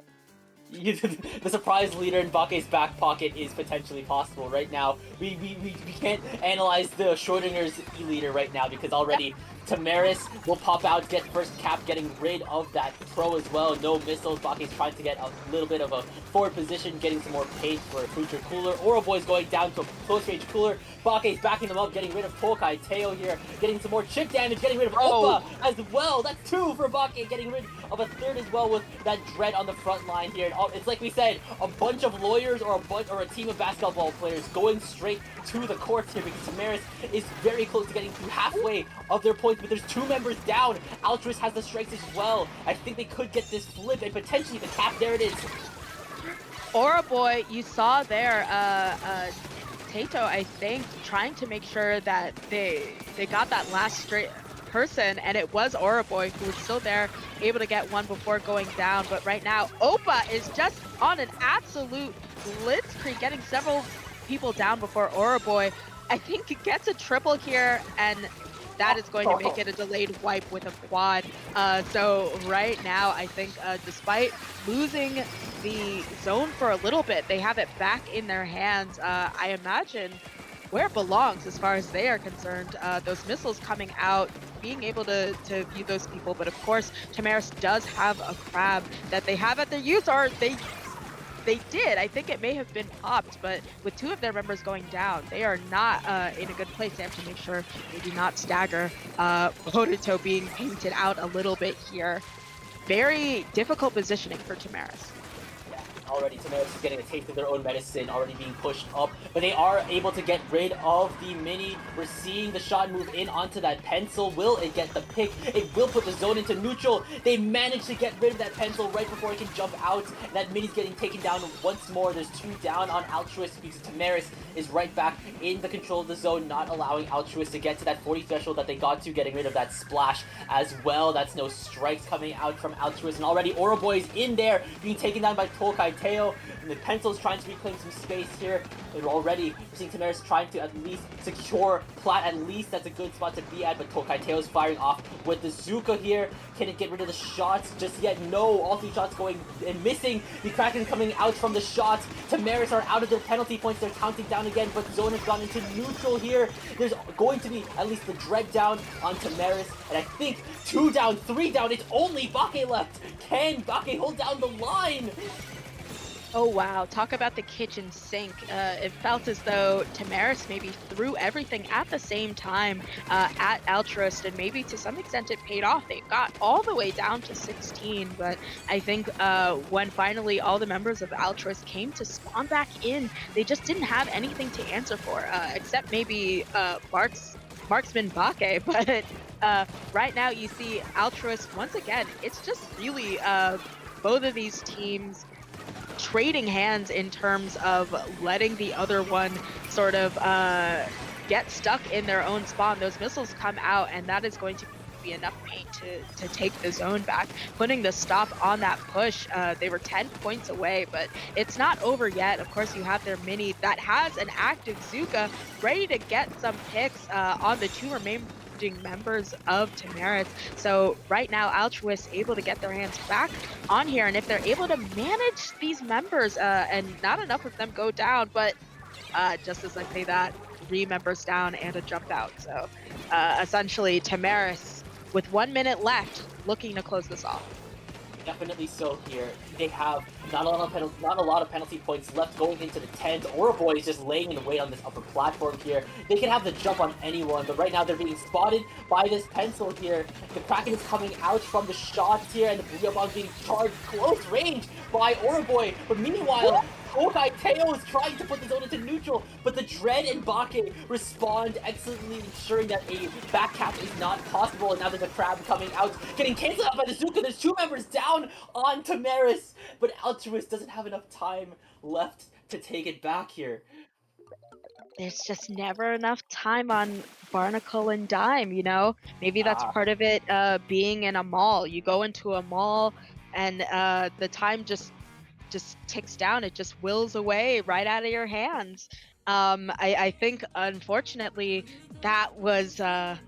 you see them firing off that this way because they do not want the zone to be recapped, and I think with them going down there, that was probably their final bid on trying to flip over that zone. So once again, after a lot of back and forth, Tamaris able to take that game and just really have a strong showing. Yeah, definitely so. Just ensuring that they're constantly like in the hot seat, in the driver's seat, commanding the presence and the tempo of the match. You saw how often when they got that hold and how long they stayed in Altruist's courts here, and that's definitely what you do a lot in Barnacle and Dime. So this next match is potentially the last of it if Tamaris does take Crab Leg Capital. If they win on Great City, they have their ticket punched to finals. But when it comes down to Great City, you always need to watch out of like where you're standing here. If you are standing on a Great, you are prime targets for AoE and long range weapons. And now that I think about it, on a map like Crab Leg Capital, I think we need to bring up the theory of the Schrodinger's E-liter. We who knows, we might be seeing that E-liter or someone that may bust out a cheeky rapid here just to put some pressure on those backlines. But yeah, if honestly, if Bake switches over to an E leader, then versus being on a pencil, I would argue a pencil might be a little bit vulnerable up against a rapid with cooler. But if you're on that E leader, you can just snipe them straight out of their pants before they can even really look at you. So who knows? That may be the move, or Bake might just say, "I'm locked in. I'm just gonna stick on that pencil." We shall see. Pencil, along with some Okay, there it switches. is. There it is. Listen, I called it a game early, but the E leader has arrived. Bake not taking any chances up against a rapid that does not exist. Instead, we're going to be looking at a pro with missiles, as well as once again the oh wow, 15-second cooler already out of on this zap, making sure that they have that out. A double from Opa, looking for a triple there, but their crab does fall out. So far, Altruist already with an early lead, taking that top right, popping Azuka, trying to put on that pressure before getting tapped out a little bit there by Bake on that leader, but Bake goes down. Already a dominant opening from Altruist. Yeah, like, well, I guess the switch to leader could prove deadly. Baki just cannot catch a break, and so can the rest of Tamaris. We're seeing the Dread and the Splash going down in a trade here because Altruist is already halfway through their points here. His pencil is now just firing off. They will be taken down. I think Tamaris is trying to go in. Taito going down to a direct from Oroboy, and Tamaris is finally getting a flip, but Opa here is fighting like their life is depending on it. They're going down to, I think, the Zap here, and I think that them and Ouroboros are the last ones left to hold down the line because right now Altruist is right back in control of the zone. Ouroboros will be able to get rid of Fishy before going down to the pencil here. The crab is coming out from the Dread here, but the Zap has gone down. That's no soda for Tamaris right now, and Altruist is just playing very effectively, constantly playing the numbers game to their advantage. Opa is almost out of crab as well, so even if Tamaris gets the flip right now, things could prove testy. Yeah, I'm thinking that as much as Bake's choice would have been really strong up against a rapid or even a pencil, they're not just dealing with a pencil, they're dealing with a mini that gets a lot of Zukas per game, as well as missiles, which is just in play essentially to displace them. So that that is definitely proving very difficult for them. But you see already Tamaris moving forward to give Altruist a little bit of a taste of their own medicine, opting to just kind of stay down there, get that paint so that they can be ready with the cooler. And two members of Altruist going down. They have their Zuka and their missiles online. I'm sure they've got Bake's name on them. But perhaps just choosing to stabilize a little bit more. But so far, two members going down from Tamara, so perhaps finally it is time for Altruist to kind of pay them back a little bit and start advancing to see if they can take that lead back. Yeah, Tamaris finally getting that lead is definitely a good thing right now, but that points differential is 10 here, and with a wipeout from Altruist, it already is not looking good. Everyone from Tamaris is now respawning. Altruist is almost out of their penalty point. Tokai Teo's over here trying to at least secure some paint onto Tamaris' plat here. That grade is just deadly with the pencil discarding it, but the pencil's gone down to the Dread here. Oreo has also gone down, but the crab has been cancelled out here. The Altruist will be able to get that lead back here. There's that payback that you were talking about, Soxy. The missiles flying out from Fishy as well, getting rid of two more members. The wave breaker from Bake has been deployed, forcing Altruist to jump, but they'll just need to jump for joy because they have won this game. They are still in this set. Yeah, and you know, they have started planting the seeds that they need in order to start off a possible reverse sweep here. Definitely, perhaps they knew that Bake would probably be going to a leader here and appropriately counterpick to make sure that they could displace and that they could punish just a lot of the things that they would be seeing. So definitely, was the pro there before? Am I crazy? Yeah, Fishy was always on that Frozen Pro. We saw it Mm. we've been seeing it ever since Inkblot. Yeah, I think that this was just the perfect storm to really set Altruist up for success. But right now we're moving to Umami Ruins, which, if anything, with that double zone, uh, that's going to be difficult to keep both capped. Is a Plays a little bit. If I were to pick the things that we've already been up against, I'd say it plays a little bit more similarly to Inkblot, if anything, due Well, to how the zones get capped. definitely so. I mean, we talked about earlier how Inkblot does really seem like a two-zone map, and we're now going into an actual two-zone map here. And the thing is, though, I think with Umami is that it's a lot more close quarters in nature. Mid is like in a way a cursed bowl, much like Maki Maki Resort. It's pretty close quarters Mhm. and lots of fights happen, not just within mid, of course, but also what a lot of teams tend to do is once they get control of the zone, they start holding down the line around that silo area here. If one of those crab players on either team can like contest that area, it seems like it's wraps here. So once again, Altruist sticking with their comp from what we see before. We're seeing the return of Bake on the pencil and the shots coming back from Tamaris as well as we dive into the game.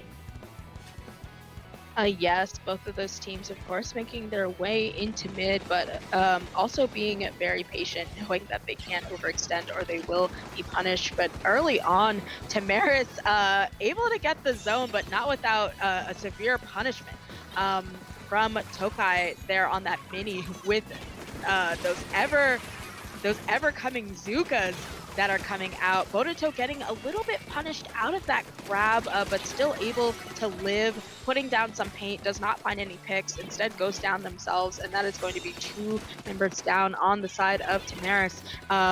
While they sort of wait, Oppa really taking the space. I think both of these teams are being exceptionally careful not to wipe, not to overextend, and not to stagger, it seems to me.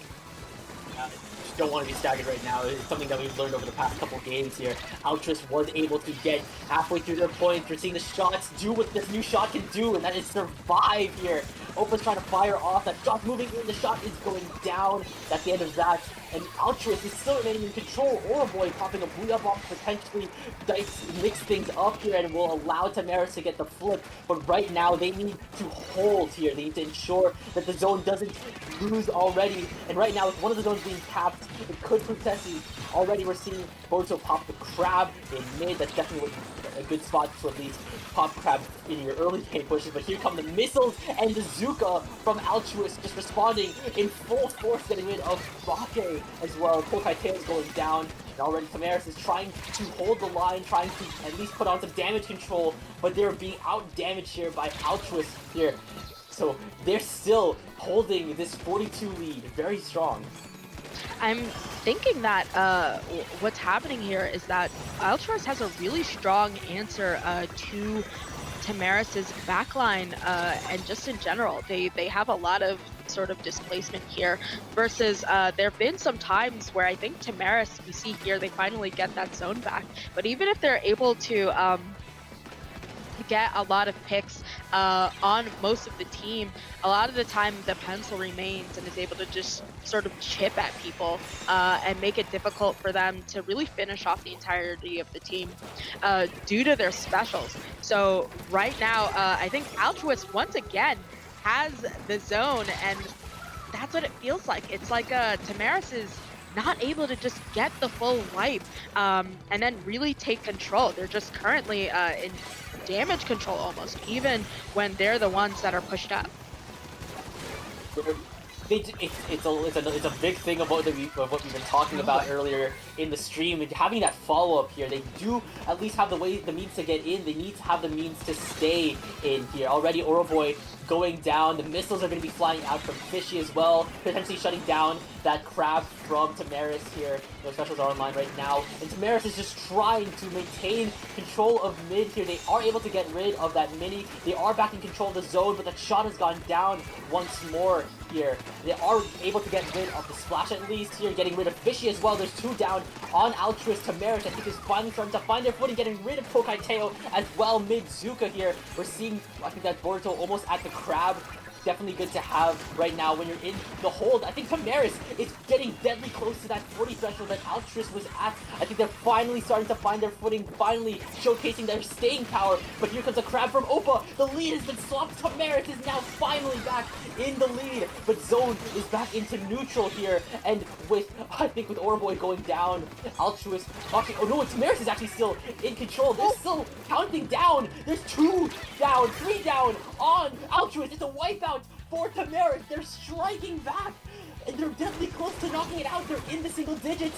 That shot is in there like swimwear, getting Tokai Teo and Fishy here. Can they get a third? Getting rid of Oppa. That's the wipeout. Tamaris. What a hold. Wow, that is the hold of all time. I completely agree, Frostix. Wow. I think that the entire time it felt like their struggle was that they weren't able to get a healthy hold in there. Every time they got the zone, they would promptly just be traded back, really. And Altruist would just paint over it and push them back.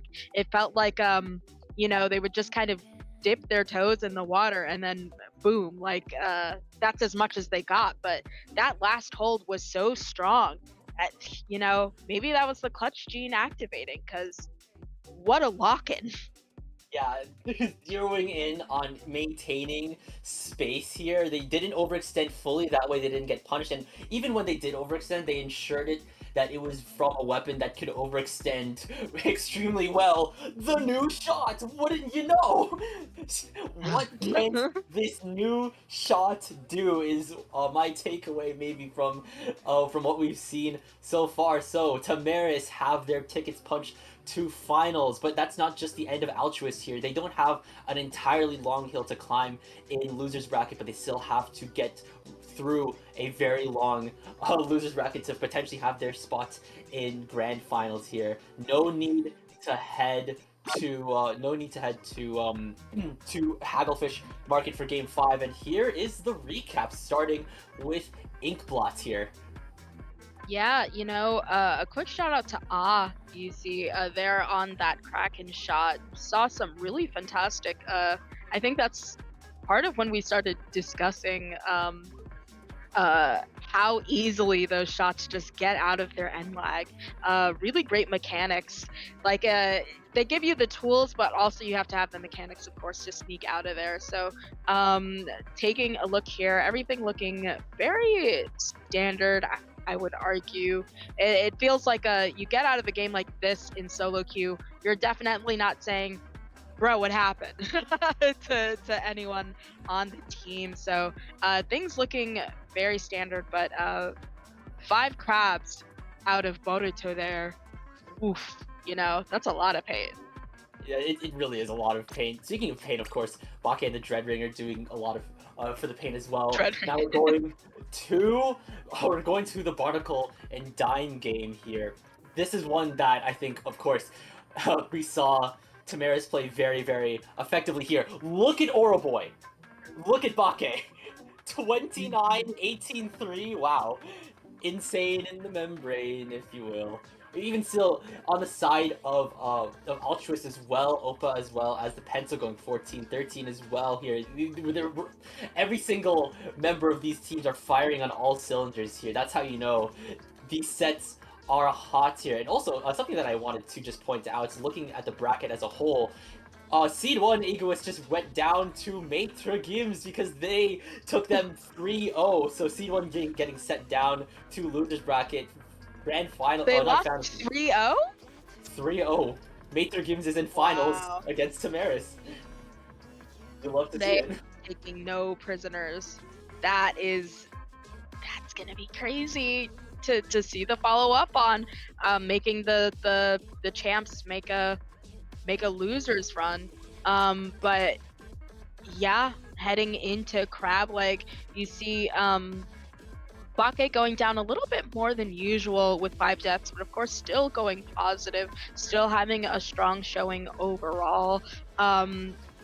I think that, interestingly, I was saying that this may have been hard for Bake due to the missiles and the Zukas, but I think this is some of the least amount of Zukas we see coming out of Tokai so far in the set. So I think just in general, you see Aura Boy having a little bit of trouble there. Only two Booyahs, perhaps.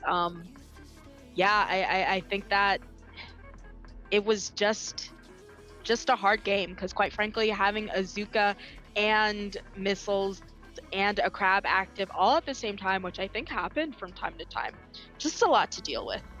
Yeah, it's a lot to deal with. I mean, it's also on Crab Leg, a map where you can just like go down to literally anything if you are stepping on any bit of elevation. So it could be. It was still a really solid win for Altruist. That it was a really dominant win from Altruist as well. I think this was like their best showcase in the entire set for a little while here. Now we go on to the final game of the set. Umami Ruins here, and wow, 5 Zukas from Fishy, four crabs, 4 Zukas from Tokaiteo as well as Oppa here, and also the the shots just putting in that final nail in the coffin. 5 Kraken. We saw 7 crabs come out from Boruto. I think was this the most crabs that we saw out of them? I don't think so. I think there was another game where both of them had around 7 crabs or so. So I think that this is actually, it might have been the first game where I pointed out just how much paint output that they have, that you're able to get that volume of crabs. And quite frankly, during most of the game, it felt like there was almost always up on either side. So maybe not so much surprising, but I think that everything looking very even here. Really good showing from Fishy, and I guess several question marks as well. But overall, it was just all it takes is one good push, and I think that's what won Tamaris the game. They took both that game and I think over the set by storm within that final push. You love to see when stuff like that happens in the final couple seconds. So it allowed Tamaris to have their matchup in grand finals. But I think this is probably where it comes to an end for us, Sasu, because we won't be able to see the return of Mater Gims and the continuance of Tamaris' potential hot streak. Yeah, or certainly not from the mic, I suppose. We'll just have to watch and chat like everybody else, because I think Frostix and I will be signing off. It's for your other casters to get here and join the action on the back end here. But before we go, Frostix, where can the people find you online or offline? Or offline. If you want to share that. I don't know if you're going to Atlanta. No. That, you know what? True. You did catch me there. While CKK Stamper gameplay goes on, you can find me on Twitter at TK_Frostix, at Blue Sky at frostix.bluesky.social. If you want to support some of my personal work, you can read my web novel Gap You on Wattpad. I swear it's worth your time. But also, speaking of offline, if you either live in the Toronto area or have a ticket to Gomel, I will probably be there. I mean, I won't play. I'm gonna be casting. Well, I'm not gonna be. I don't know if I'm casting, but I'm gonna be specking. I may be casting. I don't know entirely just yet. But if you're going to Gomel, maybe you can catch me if you recognize my voice off of the countless streams I've casted. Sasu, what about you? You can find me at Sasu in Your Pants, SASUIN, the letters UR, pants, on Blue Sky. I don't really use my Twitter anymore. Any social media, if you search that up, you'll find me if I'm on it. And I guess if something happens in New York, then I will likely be there. But for now, I'm just melting. I have my fan on, actually. I think I've quelled the melts here, but yeah, everyone going to GOML, good luck and have fun. And yeah, I think that'll be it from both of us. You're hearing from Pat and Rocket in Block 2, where you'll be seeing winners bracket finals, a little bit of losers, and grand finals of Triton-Cup 106. Of course, don't go anywhere. Triton-Cup will be back with a set of fresh new voices, but that will be it from me and Sasu, so see you later.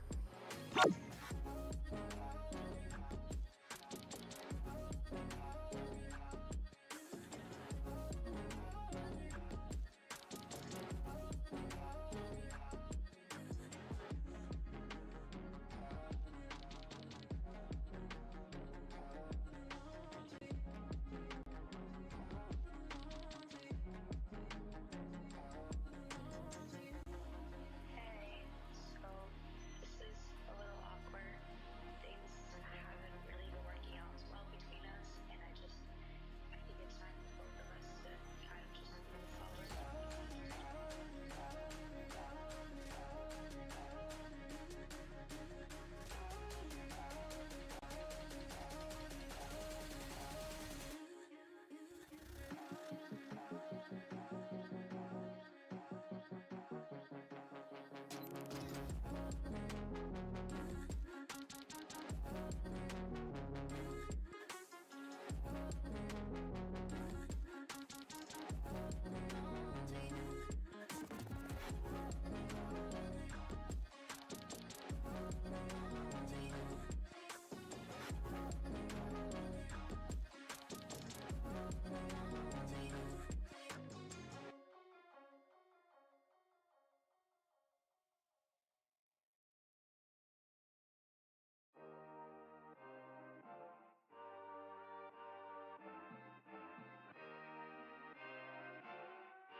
And welcome back to Triton-Cup 106. I am Pat here with Rocket, and we are ready to watch the finals of the upper bracket. It's going to be a lot of French players right there. Metro Games going against Tamaris. Yes, the 4 and 2 seed respectively. Remember, this is a zones only tournament. So, we're going to be taking a look at a plethora of Zones classics, and speaking of Zones classics, let's start off with one of my personal favorites, Splat Zones on Robo Ramen to kick things up here, Pat.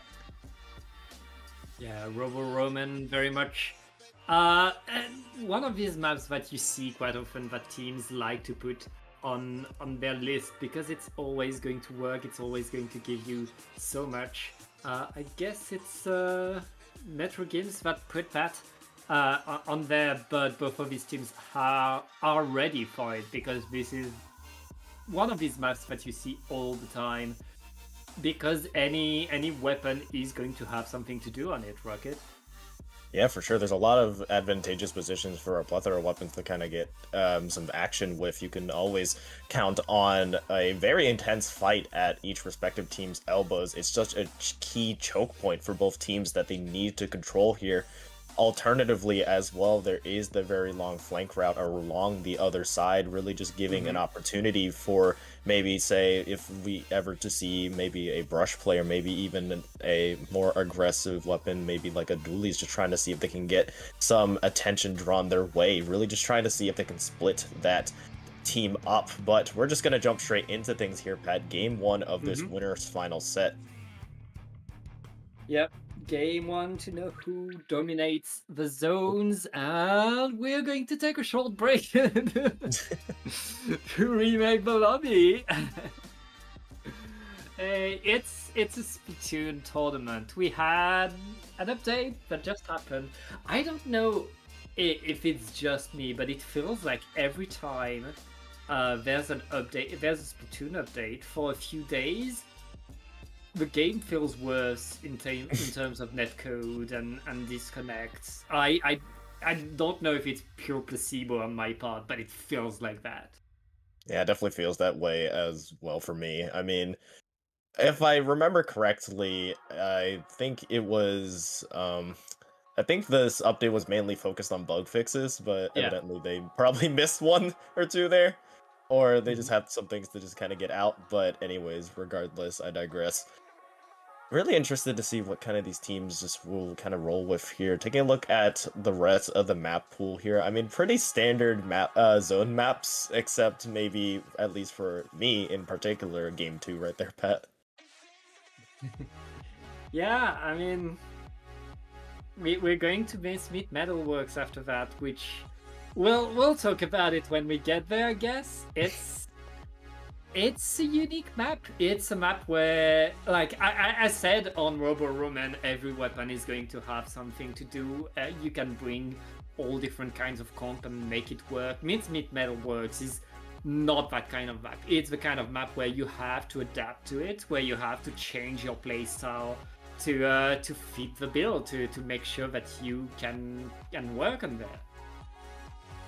For sure. And I've seen a variety of comps kind of work with this. I mean, a weapon that is always a personal favorite of mine to see, Tenebrella, is really effective on this map, especially as I mentioned earlier, that elbow positioning, just being able to just take so much space. That is going to be a focal point, I think, of both teams to really try to hone in on, is not only that, but also just trying to like vary their specials and just trying to hold that key position, because as with other zone maps, if you're able to control kind of those key positions, you kind of set yourself up for success. You really just have to kind of ride the wave of the enemy team's specials, and if you're able to kind of do that, you can kind of create a lockout situation.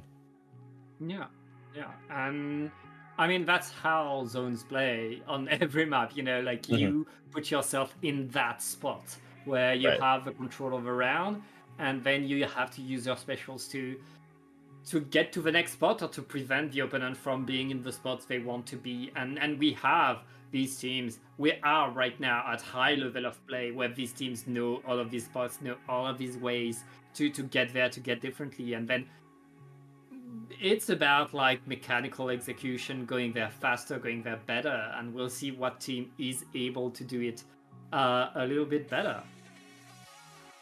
For sure. We got high stacked talent coming in from both sides here, and we're just going to jump straight into it. Let's take a look at each team's comps here real quick. Not really many surprises here. You do see a glam shot, and I believe that is the Crab Dread as well, coming in from Mater Grimes there. Just being able to kind of spam out that crab. Going to be really effective at contesting the zone here. Kind of feeling that splash roll. Yeah. By the way, our colors are inverted. I believe Metro Games is in yellow and Tamaris is in blue. Yep. Here we go. It's fixed. And here comes the Kraken on the side of Tamaris, trying to get some space, force everybody from Metro Games to go to the side right now. Both teams still fighting for mid. Metro Games were able to get a bit of points off of that, but now we still have that fight for neutral, that fight for mid that's still raging on. Oh! Yeah, you see Matra Games managing to get that clean wipeout here, and this is the part where you want to kind of position yourself in pad, being able to push up that elbow area. Already down to the 40-point mark is Matra Games here. It just really, Tamaris needs to get in any control here. They need to first start with that elbow, or first start by getting that key pick there. Really nicely done onto that sword. The crab is popped, the Booyah being popped now as well, as Tamaris will unload their vault of specials and are able to contest the zone here, but they need to get a little bit of a stronger control here because Matra Games are not giving this up without any sort of a fight. Yeah, Metro Games very much fighting on, trying to, and getting the space back immediately, very much taking full control right there, and with the punish on the super jump. And the crab as well! Right now getting full control of this! What a Zipcaster! That Stamper is doing the work right now. There isn't that much penalty left, Rocket. Not at all here. Tamaris just have to worry about kind of getting their specials in. The Kraken being popped here. Just try to disorientate the players of Matra Games here. Like, another pick from this sword will at least equalize the odds here. Now 15 ticks left on the point total here from Matra Games here. You do see them go 2 players down, however, as Tamaris will finally get a little bit of a stronghold here. The Gal will take that fight. Toady will take that fight over that glam shot here, but now just left alone, they are unable to jump out, as Tamaris will now hope to try to even the odds here. Yeah. I mean, Tamaris have struggled, but right now they have a huge numbers advantage and control over the map. It's their turn to put themselves in that key position. They have a crab tank to deny any kind of push. They keep the control. The crab tank is answered by Metro Games, who are now trying to push in. There isn't that much point of difference between the two teams. Metro Games needs to get to the zone pretty fast, but the Kraken and the Booyah Bomb is completely stopping them. The Zipcaster is not going to find its mark. 2 down. Tamaris getting the comeback in this game. Yes, time ticking down. Matra Games finally are able to kind of break through Tamaris' hold, forcing that delayed wipeout here, but now they come out of that fight without the lead. Now pressure put right back onto them here. The Stamper almost to Zipcaster, has it ready. On the other side, Tamaris does have their Dreads Crab plus Cooler to kind of work with here. Let's see if this Stamper will try to go to the Crab. It will, but at the cost of their life here now. Time ticking down though for Matra Games and their penalty points here. They are almost able here to start working through their points, but Tamaris takes the opportunity to rally with Cooler and Booyah Bomb coming online. They will regain control. I mean, Metro Games have been absolutely shredding their penalty points, but Tamaris still has the lead, still has a bit more control right now, and with a few more players, they are going in bot, able to survive, jumping to the side. Tamaris still with the lead, and in the last minute, Metro Games is going to need to assemble another push. The Killer Whales coming in, the Tacticular is deployed, and now the Crab Tank by Yeti will allow them to get to the zone, and the Metro Games are now in control of the zone, looking to get rid of their penalty again.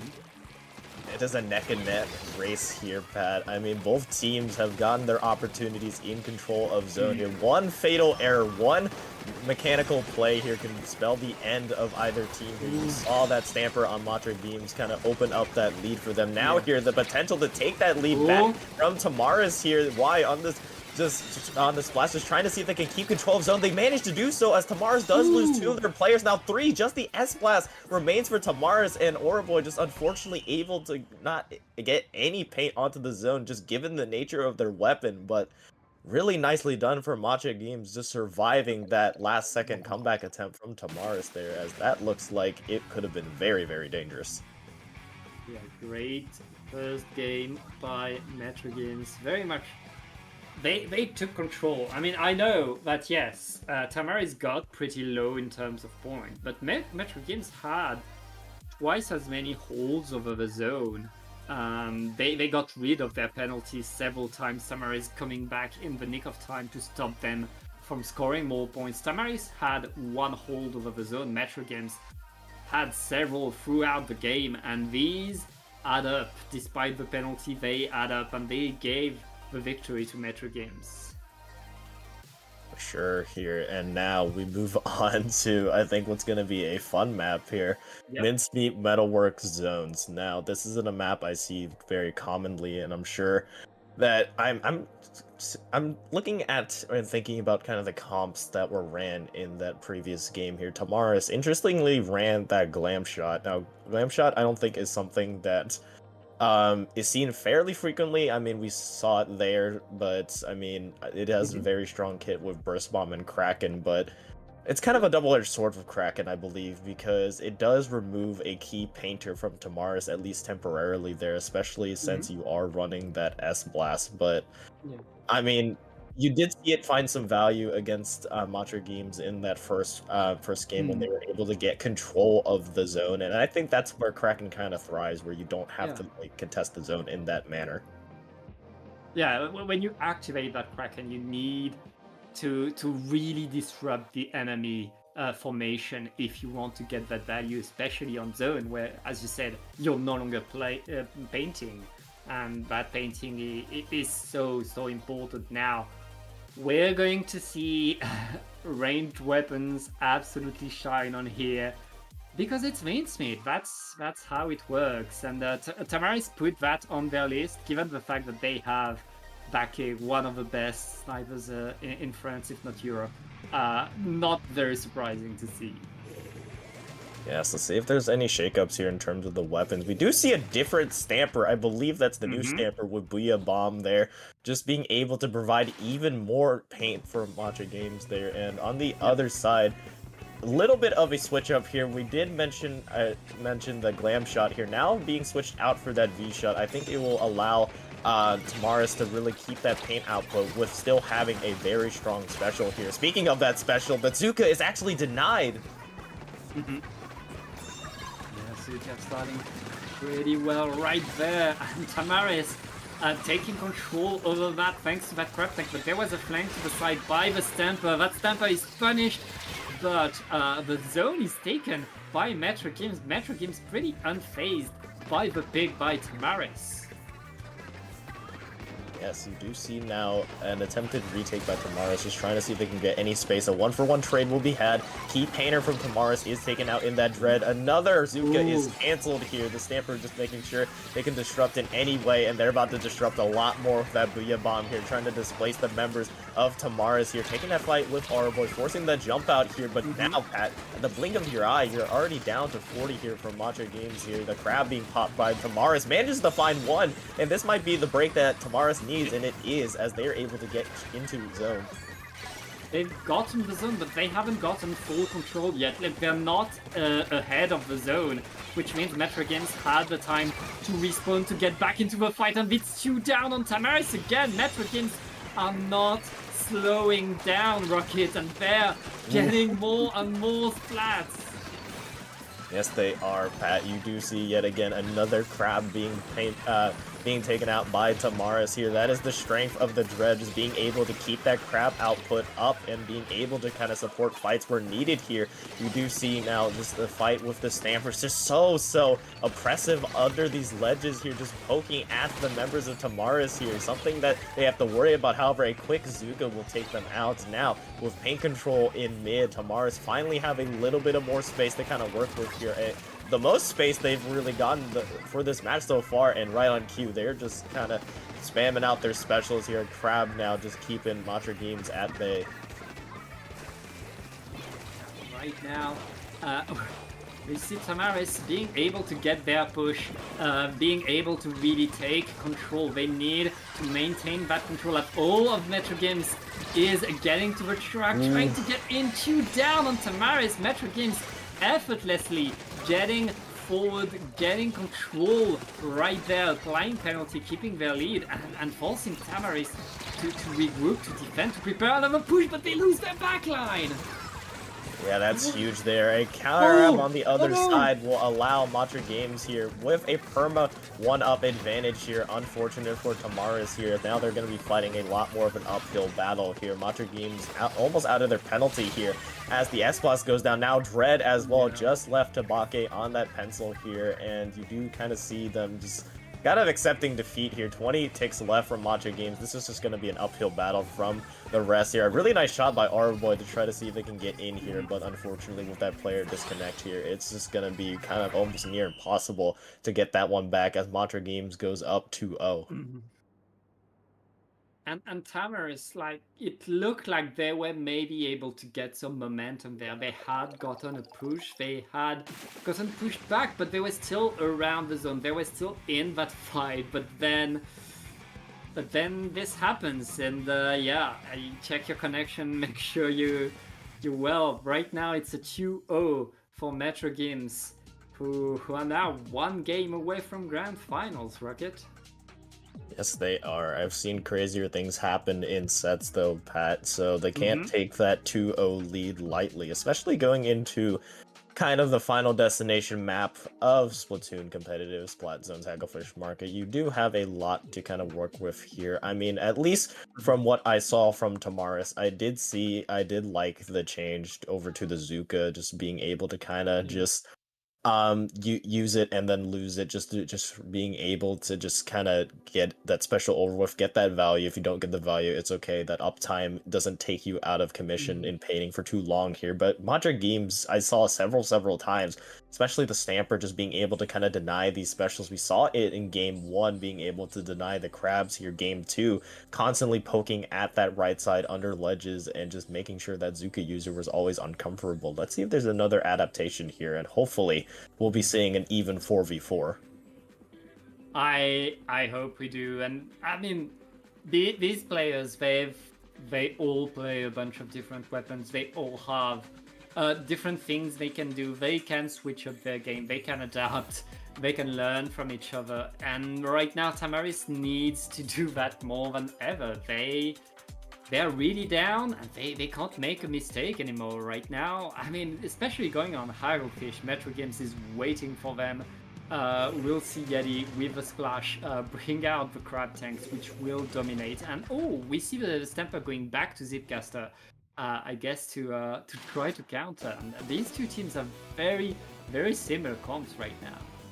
Yeah, and Tamaris has taken out the shot and in with the splash there, just being able to get more consistent crab. We're kind of seeing standard comps before the 10.0 patch here, but a 2-for-1 trade will be had. Tamaris now kind of on the back foot yet again. Yeti with this crab being able to just try to keep Bake at bay, especially with those burst bombs. A counter crab comes out from Tamaris here, but will it find any value? We'll just have to wait and see. Just trying to see if they can closely contest. The 10 does go down for Mantra Games, but now 3 in total fall for Tamaris here. Yeah, Bake alone, forced out of the playing field pretty much, as Metro Games is still going, getting more and more. They lose one player, but they still have the numbers advantage. They don't mind that Stamper a bit too greedy, but we're past the 40-point marks, and Tamaris is nowhere near the zone, Rocket. Yes, and still, this lockout situation that's being created by Mantra Games is just so impressive here. Toady on this gal on that right side. Now, Tamaris is looking at a desperate situation. Crab being popped. Boy already going down here. The Trip Tricks will go out as well. Everything and the kitchen sink being thrown at the zone here. But Toby on the back flank managing to find 3 in total on that gal. Just leaving the slosher left alone in the zone. And what a nice 3K to cap off that win. A 3-0 sweep for Mantra Games. I mean, we had some even games. We had Tamaris that were not that far behind Metro Games, and we talked about how Tamaris had to switch up their games, adapt. It's Metro Games that was playing better and better and getting more and more, and in the end got that huge KO right there. Yes, they were able to pressure Tamaris and really leave them no room to operate, and the constant stagger that they were able to put them in kind of set up Toady there at the very end. It also helps that really Tamaris were kind of all like on that tent area, and no one was really watching Toady kind of flank around on that ramp, able to catch 3 by surprise and basically kind of sealed the deal that one for Mantra Games. So they will be your first team to kind of punch their ticket to this grand finals. Tamaris still have another chance to kind of work back up here. Yeah, and we can see the stats for Robo Roman right there. But only getting splatted 2 times. And painting so much as well as Yeti, that's why, with a splash. Incredible paint output that some of his players have. I mean, there's been a lot of fights and back and forth, but yeah, that was very much a great set by Metro Games. And yeah, on Mincemeat, I mean, the disconnect's unfortunate. That's sad to see. Yeah, you gotta see the Stamper kind of take over there, being able to kind of just put Oroboy in a difficult position, just being able to win those fights effectively. And if we could shift over to game 3 here a little bit, I'm thinking that this would probably be the Toady game here. Yep, you see it right there. Just taking a Yeah. look at it, you can kind of see Toady just awoke, being able to just basically outpace their entire team in picks there, and the entire enemy team as well, basically taking over that entire game single-handedly. So this is where you want those players to kind of step up, and 100% Toady did right there, and that led to that ticket to the grand finals here. But like I mentioned, still another opportunity for Tamaris to get back in. Yeah, it's not over for them, and it's not over for us. We're gonna take a short break, and we'll be back with the lower bracket.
We are here. Welcome back to Triton-Cup 106. I am Rocket, joined by Pat. After a momentary break here, we're going to be taking a look now at the losers bracket here between Egoist versus Altruist. Yeah, I mean, I don't know if they coordinated team names, but this is a showdown. This is an instant rivalry between these two teams. We'll see who is able to do better. Now, we have something to point out, Brocket, is that Egoist is our seed number 1 of the tournament. They're the favorite, not just of this set, they're the favorite for the whole thing. But Altruist, seed number 3, are here to fight, and we've seen a few upsets already tonight, so I guess we're going to see a very, very close game.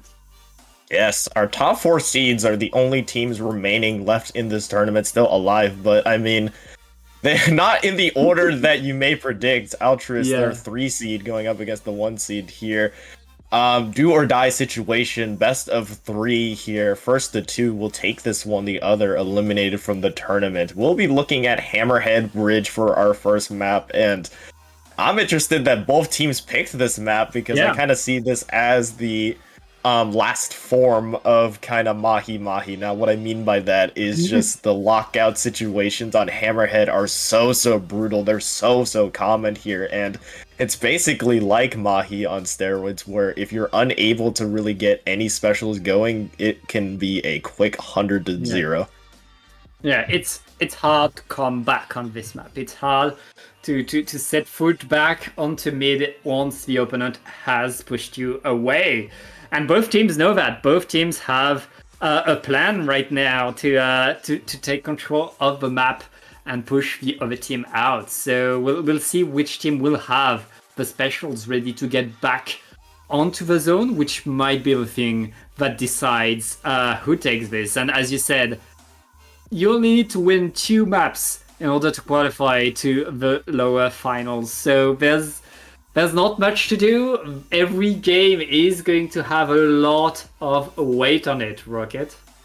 For sure, and looking at this set as a whole in terms of these maps, I find it really funny, at least this is my view of it. You have a chaotic zone map on map 1 for the reasons I just mentioned. Game 2, Hagglefish Market, always a classic. Pretty balanced, I feel like, for most people's opinions. And Game 3, back to that chaos in Mahi Mahi. But regardless, we're going to jump straight into things to see what weapons we have. We see the new Pro, which I do love to see there. A weapon I have picked up recently. Such a really nice and balanced weapon, just with that range, splat bomb, and missiles. Just being able to kind of leave Kiki with really leave him kind of uncomfortable, as well as the Zuka Mini. Yeah, the Zuka Mini, which will have the beacons on this map. Having beacons is very, very useful. It's such a long map where respawning is very important. Right now, Egoist opening pretty strong, taking the first plat, getting a crab tank above the zone. DK only getting a trade right there, and we have both teams facing a lot of losses right there. It's all about now who's able to get some momentum off of these flats, and it looks like Altruist are gonna take control over the zone. Yeah, this first fight is always crucial here. The Trip Strikes do go out from that Slosher Echo. They're just trying to see if they can get anything going on that right side. Taken down by Kiki here. Continuing to just poke away. Kiki finds another onto Fishy here, and with 2 players down, Egoists are starting to lose some more footing here as Altruist just continuing to move in here. This is kind of like the lockout situations that Hammerhead kind of just lives itself to. A lot of space that Altruist have here, and it's going to be difficult for Egoist to get back in. Yeah, so we got our colors inverted again. Oh. These 2 teams have such a similar name. You can't blame us for that right now.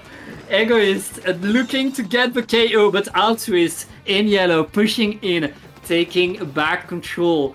That was almost 90 points right there for Egoist. That's how much you can keep control on this map, how long you can stay in control. But now it's Altruist's turn to be in there, to take that control, and Egoist to try to push on it. Looks like they're going in already.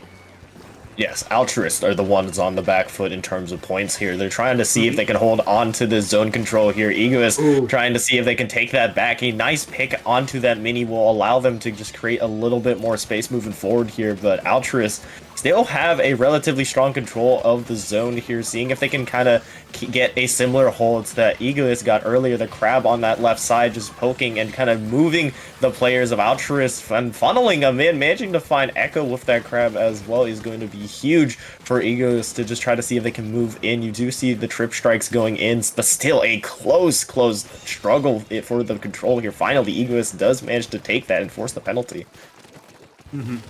Yeah, and right now, Ghosts are still in that control, trying to get to maintain that presence. The Crab Tank is able to take a lot of space, and the Slusher is going to sacrifice themselves, not finding much for Altruist. Altruist able to be there, and that's the power of a mini right here. Absolutely shredding, but facing a charger on the other side will be sent back to spawn. Egoist still in control of the zone, still in control of the map. They have a huge penalty applied onto them though, Rocket. Yeah, that minute and a half tug of war eventually goes Egoist's way, and now the Trip Strikes being invested as well give them a wide open spot to try to move in here. 1-for-1 trade will be had. You have this Slosher still able to kind of poke under these ledges, seeing if they can get that jump here, unable to in due time, but still not a lot of points left on the board to kind of really play with here. Altruist needs to move in soon here, Pat. Yeah, there isn't much time left. Altruist need to go in now. That's a nice plan, but they lost all their players. It's only the pencil, and with a wipeout, Egoist is going to take game number 1.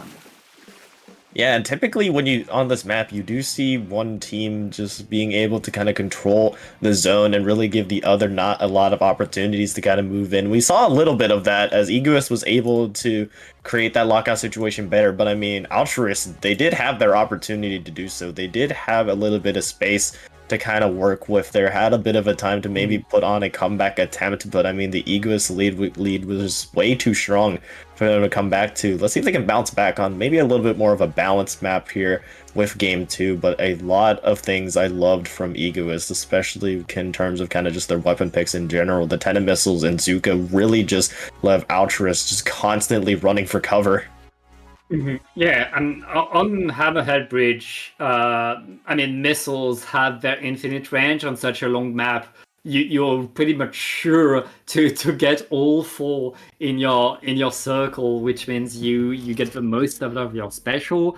And of course, Zuka can get you across the map. A wide open map like that is going to benefit it so much. Now, going on to Hagglefish, it's a very similar dynamic. I mean, as you said earlier, the map is much more stable, should I say? Less chaotic for sure, but it's also a long map where you can see your opponent at all time because it's a wide, long hallway with options, with flank routes, with ways to protect yourself, but still very much that kind of dynamic, you know? Yes, and I like the wording they used there. A lot of options, a lot more options to kind of really work with here. While with a map like Hammerhead, there's really, it's kind of condensed more in that way. But with Hagglefish, there's a lot of ways teams can kind of operate this. I'd love to call it the sandbox map because it's basically kind of like a playground. How do you want to play around this map? How do you want to just build around this in terms of your weapon comp here? And if Egoist started to stick with that same weapon comp, I'm sure Kiki's not going to be having a fun time on Pen, just trying to see if they can stay alive here. And sometimes that's all it takes. Sometimes just outpacing the other pencil, the other backline in terms of coolers is all it takes here. Looking at the comps, no changes from either side, really, except I believe that Splash, I don't believe they did run the Neo Splash last time. Yeah, that's a Neo Splash, no more Crab Tank. Instead, we're going to get triple ink strikes, try to paint the zone, take control of it rapidly. Egoist taking early control, but still have to fight in the push forward by the 52. Yeah, and it's working. Egoist very much pushing Altruist away, and they're doing a great job at it. Yes, for sure. 10 missiles now going out from Altruist here, just trying to see if they can get any space going here. Nice pick by DK, just really opening things up here on this gal. And now it is Egoist's turn here to get staggered. Three players down from Altruist here, and Ego is still moving in, trying to just make this an even more dire situation. Already down to the 40-point mark here, Pat. I mean, Altruist right now are struggling, are forced still to fight in their own spawn, and they're losing that fight, Rockets! 3 players down, just a few more ticks. The Splash was able to get behind everybody. Echo able to delay, but not to apply penalty. That's going to be pretty rough. They need to paint that zone. Are they able to? Oh! That was close. Yes, it was here. Still, though, neither team is... Okay, finally, Ego is able to paint through the zone here, but I mean, in an ironic turn of fate, that almost turned, ironically, it almost looks like a more of a lockout situation than Hammerhead was able to create here, but I mean, still, this lockout is still going here, Pat. The Crab on this left side just leaving Echo no space to really work with, cleaned up by DK before they are taken out here. 2, now 3 players in total fall for Ego. It's just leaving Kiki to just try to see if they can hold some ground here, but finally, the overwhelming might of Altruist will allow them to take control of zone, but already a 6-point total on Egoist is going to be tough to come back from. Yeah. And because Altruist had to use all of their specials to get out of their spawn, they are not able to get the extra special to push Kiki out and deny the jumps. But right now, Egoist is back on top with a wipeout. Wow. And there's only 30 points left of penalty. They're not stopping. Every time they're coming back stronger, Rocket. Yes, they are. The Trip Strikes and the Whale is available here. You do see, unfortunately, the Gal falling to Fishy. They are quickly cleaned up. 3-down situation from Altruist here. The Trip Strike just being thrown to just disorientate this last player in the pen. Finally able to take him down is Sal, and that will do it right there. Egoist taking a clean 2-0 over Altruist. And again, I want to mention the irony of Hagglefish being a bigger lockout situation than Hammerhead there, as Egoist with a very dominating game too. I mean, Altruist able to push back in, but not able to chase Egoist away from the map the way Egoist was able to do repeatedly. Egoist very much going forward, winning more fights and punching their tickets to the losers finals, where we'll see them fight against Tamaris. Yes, Tamaris, who we just saw lose in winners finals here. Yet another opportunity to try to get revenge here, as Egoists look to be on a little bit of a hot streak. Remember, losers bracket finals, this will be best of 5 here, longer matches, longer set. I'm sure will await us as our 1 and 2 seed will face off there, but a lot to love about Egoist's comp there. They were able to just basically take the pace right to Altruist, leaving them no room to operate. I mean, we saw it just kind of just unfold right before our eyes. Really just no space. Kiki not dying a single time on Hammerhead, and by doing so, being the backbone of their team, just supporting them throughout, and that's huge. Yeah. I mean, especially on maps like that where you have so much importance on the respawn time. On the side of Altruist, they had the beacons. Kiki was the beacon and never got destroyed, always was giving a spot for the rest of the team to jump back in to take more risks. For sure. And shifting over a little bit to game two, kind of just seeing a little bit about how that unfolded in terms of kind of their weapon comps. I mean, just taking a look at the stats there, Kiki yet again, just kind of being able. I believe the camera, we did catch them getting a key double on that retake that Egoists were able to kind of win there, and really just unable to give that mini splatling any space to really work with, unable to give any of the rest of the members of Altruist any space to work with, kind of just sealed the deal for them.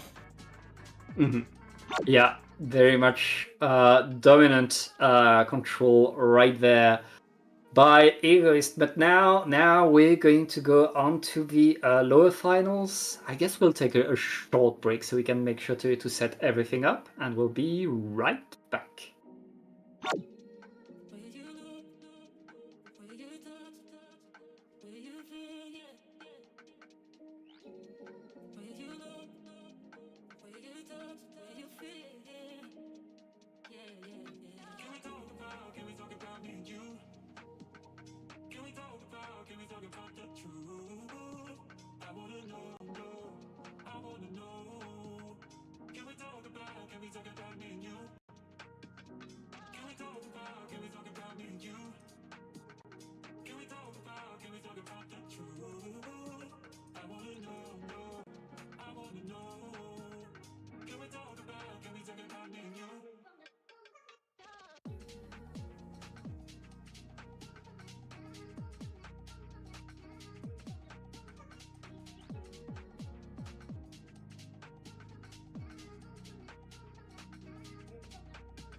And Welcome back to Triton-Cup 106. I am still Pat with Rocket, ready to watch more incredible actions. It's going to be seed number 1 versus seed number 2 facing off into the lower finals. Yes, and to kick off our best of 5 here, we return to a map that Tamaris has really bad memories on, at least in terms of how that winner's finals turned out. Meat Metalworks, and unfortunately it was out of their control, sure, but hopefully they can take that little psyche aside and come with full force here, because Meat Metalworks always a fun map to see you kind of work through here, but so far, on our stream here, at least for the second half of this tournament, all these matches have kind of been sweeps, so maybe we can see a little bit more of competitive action here, and I kind of expect that coming into this. It is a 2 seed versus 1 seed, the best of the best, or at least projected to be the best of the best here, taking on each other. Yeah, and we've seen a lot of these long maps where range is so important. Going back onto Meat, of course I expect to see more chargers, more crab tanks to really take control of the space by both of these teams. And as you said, they are all projected best teams. I expect fireworks and a bit of surprise. For sure here. Let's see how this goes. We know the players, we know the teams, we've both seen them before. Let's see how this goes here between both these sides. Still sticking kind of with their guns. This is no surprises from what these both these teams have run before. Tamaris there, still with that Crab Dread, is going to be really, really important to try to leave Kiki a little bit dazed and confused here. But already Egoist does lose their Gal, so a 4v3 will allow Tamaris to get first control of zone. Yeah, very nice first control by Tamaris. Back is going to be punished, though it's 2 down. And Egoist getting on top of the zone, pushing in. Tamaris, why did you put that on your list? It's not working. Yeah, it is really, really difficult to see Tamaris here. Just unfortunately now, with DK just going in with that Gal being able to take out that main painter there, really giving Egoist a little bit more space to kind of work with here. A little bit of deja vu, if you remember from how Winners Finals turns out. You have a player on that right side being able to cause some distraction. 3 players going down from Tamaris there, and now another opportunity for Egoist to get even more space, but quickly 2 kills the other way will give Tamaris a little bit of an opening. Well, Egoist still very much in control of the zone right now. Tamaris were able to set themselves on to their truck, but they still have to fight for it. There's people behind them, and it's Egoist conceding the zone for a split second, but they still have control over the map. Penalties applied, which I guess Tamaris is happy with, but that's all they get. I mean, I think that Tamaris has space to work with, but then immediately Egoist come out with a mechanical play, managing to get 2. And then now you see the Crab going in now, trying to see if they can get anything going. Yet again, Tamaris are just unloading all of their specials here, but still Zone in strong control of Egoist here as yet more picks fall their way here. Now, without any penalty points to worry about, Egoist are destined to take this fight to Tamaris. Yeah, great moves right there by Egoist, who are going to concede the zone with 2 players down. They're going to have to let Tamaris take control. Wait, they still have someone tracking behind? They don't know? Maybe here the dualies unfortunately does get taken out, finally snuffed out by Aura Boy here. Booyah Bomb is available as well. Tamaris here, a great opportunity to maybe take this lead here. Egoist on the other side do have trip strikes to kind of work with here. They have to use their Booyah Bomb just to try to defend it, but Egoist does go 2 players down, and still the zone will not be flipped, so no penalty will be added here. Tamaris can easily flip this lead. However, a key fight will go the way of Egoist here, managing to flip that zone. Yeah, very, very nice push in by Egoist, taking control, and they set themselves up pretty high on that truck to really force Tamaris to use their specials before getting to the zone. Tamaris right now simply fighting from their platform. What? The ledge camping from the Slosher finds 2. Sal managing to find a key position there, and that might have been the final nail in the coffin unless Tamarisk have something else left in them. The trip strikes will make things all too dire here. No players close enough to the zone, and Egoist will kick off this losers bracket finals with a victory in game 1. 1-0 for Egoists. I mean, that's very much incredible speed, incredible fighting right there. Tamarisk were very much huddled in their bunker, waiting for the opportunity, grouped together, but Egoist finding, as you said, the right slushes and the push thanks to the Julies running across these grades. Perfect moves by Egoist to take control of map number 1. Yeah, really nicely done there, and I mean, Tamarisk had an opportunity to really get back in that. They really were able to get it, I believe, to around the 45 point mark. They had a very strong hold, but I mean, Egoists were able to kind of play to their specials. They knew when to go in, and once that counterattack started, it quickly ended in them just being able to find 2 picks and just easily and very cleanly being able to take control of that zone. But I mean, just leaving Tamarisk is not a lot of space to kind of work with. You did mention as well, Sal, getting that nice double on that bucket. I don't even know, I didn't even know what angle they even got that from, but being able to kind of just find the perfect opportunity to find 2 there that were huddled up was just absolutely perfect. Let's see if they can bounce back though. Tamarisk, that is, in game 2, Robo Ramen. Yeah, Robo Ramen, different dynamic, a bit more of an even map, and we'll see how these 2 teams switch up, adapt to the play right now. I mean, not much of a change in terms of comp. We are still with classic weapons, pre-update weapons. So these teams know exactly what they're facing and what to do. And right now, Tamarisk doesn't know what to do. Egoist opening incredibly strong, getting the splats, Rocket.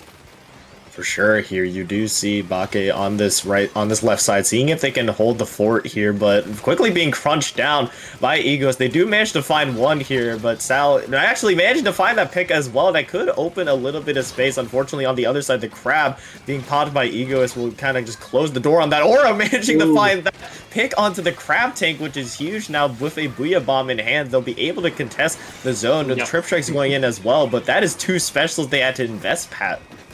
Yeah, a lot of specials. They really wanted to apply that penalty. That's what they did. And they're able to use the zone now to keep the fight going, but they lose 2 players. That's so rough right there. Tamarisk can't catch a break. They're still in the fight right there, but are forced to jump out as Egoist is taking back control over the map.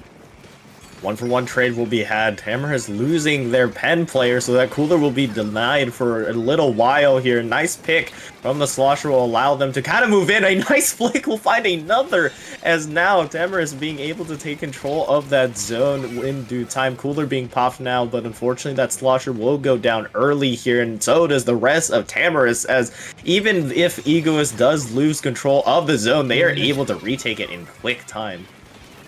Yeah, Ego is so fast, but losing a lot of players trying to set themselves up very high, too high. Aura Boy coming in with the S-Blast, only getting 1 splat, but it's 3 down onto Egoist. It looks like Tamarisk will take control of the zone back now. Can they keep that control? Is the question they have to answer here. Crab being invested. Neither team with specials. The first special to come onto the board is the Trip Strikes, but the Crab will actually be the one that's invested now. Egoist using both those specials to try to see if they can quickly take back control. They will at least force the penalty here, but here come Egoist. They are going in with their force here. A 1-for-1, a 1-for-2. 3 players in total fall for Tamarisk here, as Egoist, like clockwork, are able to retake that zone in a matter of moments. Tamarisk fought hard to get the zone and were able to get the splats that allowed them to push forward. Egoist simply did that back to them instantly without hesitation, and they're keeping it going, getting more and more. There isn't much time left, and it's 3 players down. It looks like Egoist is getting game number 2, Tamaris doesn't have the time to get back to the zone, I think. Yeah, nice 2-3K from the pen will seal the deal that unfortunately those picks did not lead to much as it was too little too late there as Egoist. A 2-0 so far over Tamaris here as yet again we saw how well Egoists are able to kind of retake control of the zones, and they did so with just forcing the specials from Tamaris. You did see there at the very beginning. Egoist was able to get it down, I believe, to like the 40-point mark, forcing Tamaris to just invest both their space control specials in terms of their trip strikes and Booyah Bomb. And once those were out of the picture, Egoists got their own specials and were just able to retake in a matter of moments. And sometimes that's all it takes, just out trading the other team's specials and just getting more values led them to that victory. Yeah, it's like, as you said, out trading. Both teams were able to get good splats onto each other, but Egoist was taking more grounds off of each fight. Out of each fight, they were able to really push in, push forward very, very fast. And every time someone from Tamaris was blooded, they were in danger. The rest of the team was in incredible danger. For sure, yeah. Now down two in the hole here. We returned yet again to another familiar map. I don't know about you, Pat. I feel like we've been playing the same 3 maps, like 3 or 4 maps here. We're going back to Hagglefish Market zones here.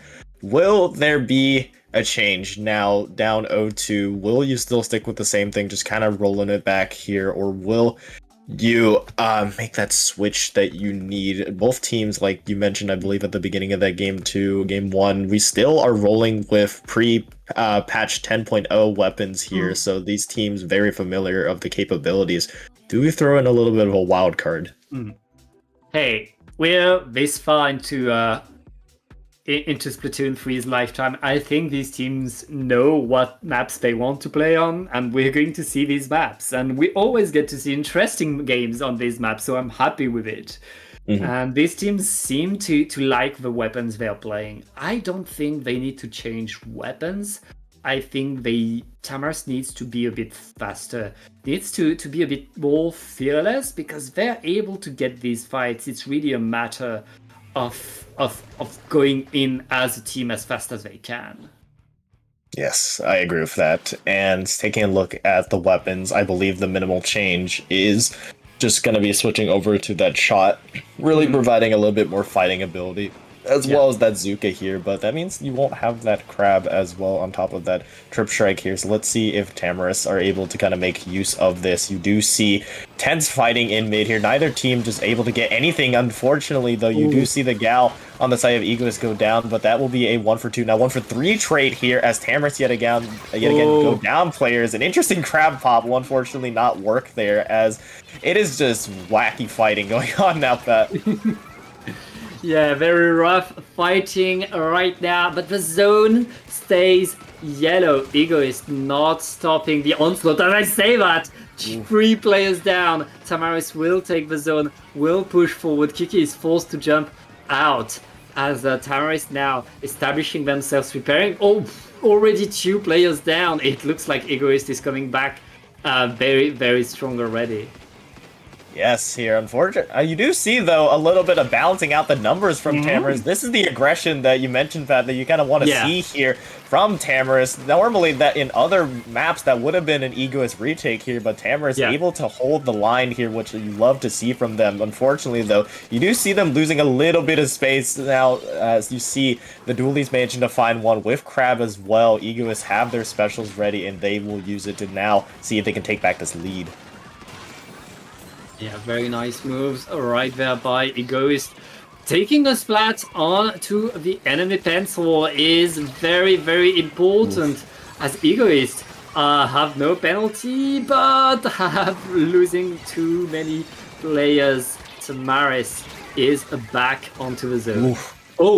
Oh, But not if Sal has anything to say about it. They're kind of being the front line on this bucket, managing to cause that 3-down situation. Trip Strike's also in their pocket. Not a lot of penalty points to really work with here. A slim 5-point lead. Nice pick there. Another pick by Sal. Really nicely done with the bucket. Can they find a third? They find the assist on that and potentially trying to poke at Bake as well. Bucket is such a good weapon at just that, poking the ledges here. And now Ego is with that strong lead. Do lose 3 players, but still that lead is taken down. Yeah, Kiki with a pencil looking to defend, but Bouillabomb will deny the jumps. And Tamaris are back on the zone, able to apply. Able to apply. Ooh. Able to apply. Ooh, they're managing to come back from it. Ego is... How? They were on it. Come on. Oh my goodness. Ego somehow hold on to that. Remember, Egoists were down basically 3 players twice because of the Booyah Bomb. They lost 3 players. And like they lost their 3rd player twice because of a super jump. It didn't matter. Kiki was near the zone. That's all you need to paint.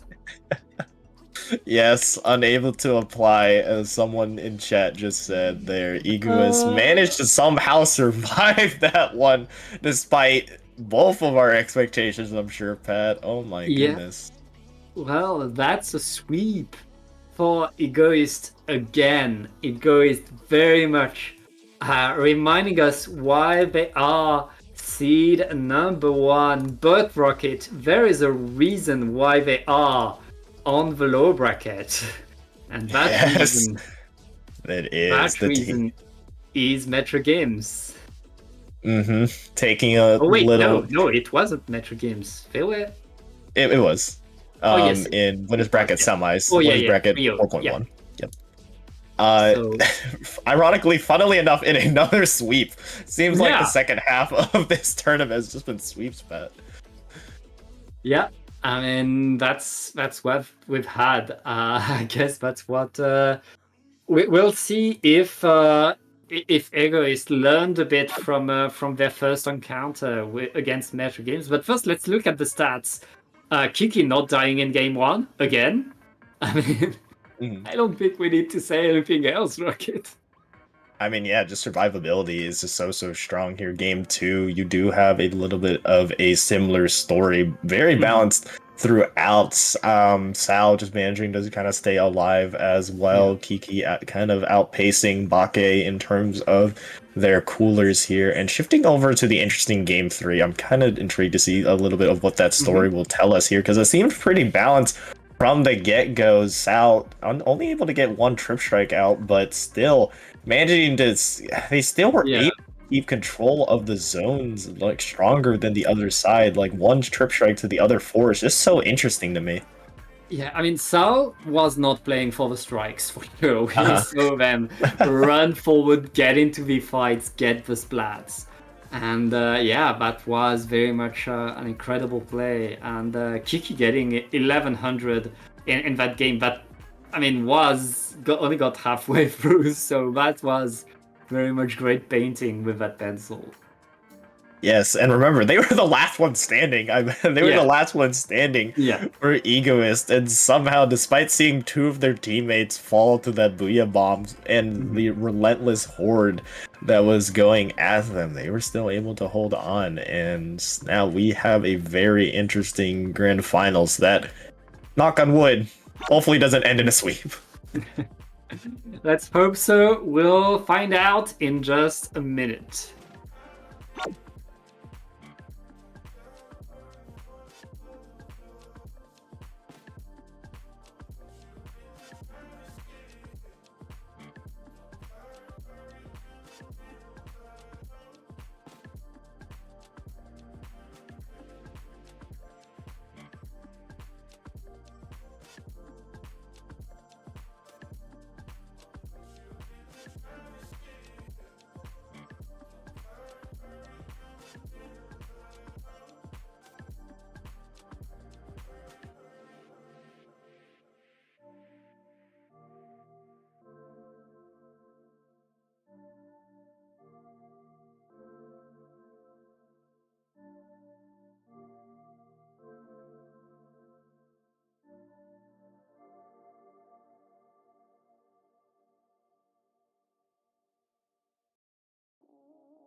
The moment you all have been waiting for. Triton-Cup 106 Grand Finals here.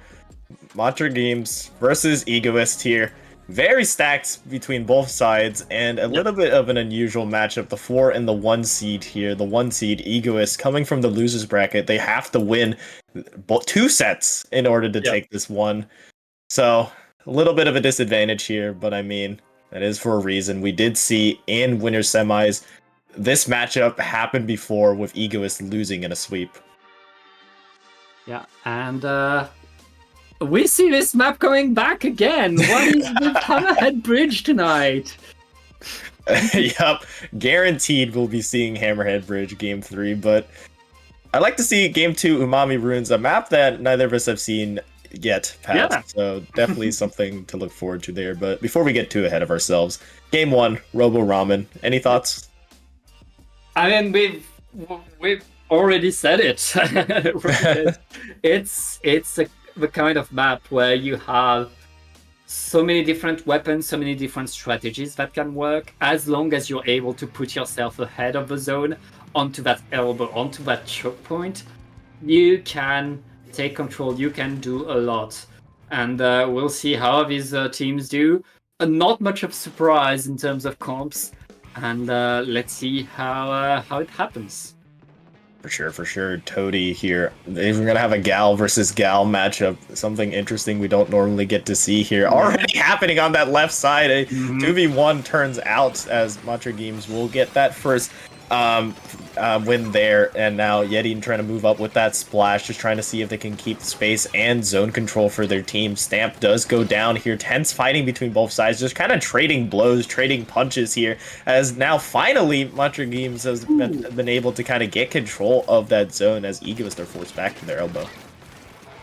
Yeah, and Egoist right now waiting a bit for an opportunity as Metro Games are maintaining a lot of their presence. Yeti forced out with that crab as Egoist is applying penalty, pushing in, but they have yet to really take control over the zone. We're still very much in the opening neutral, it feels.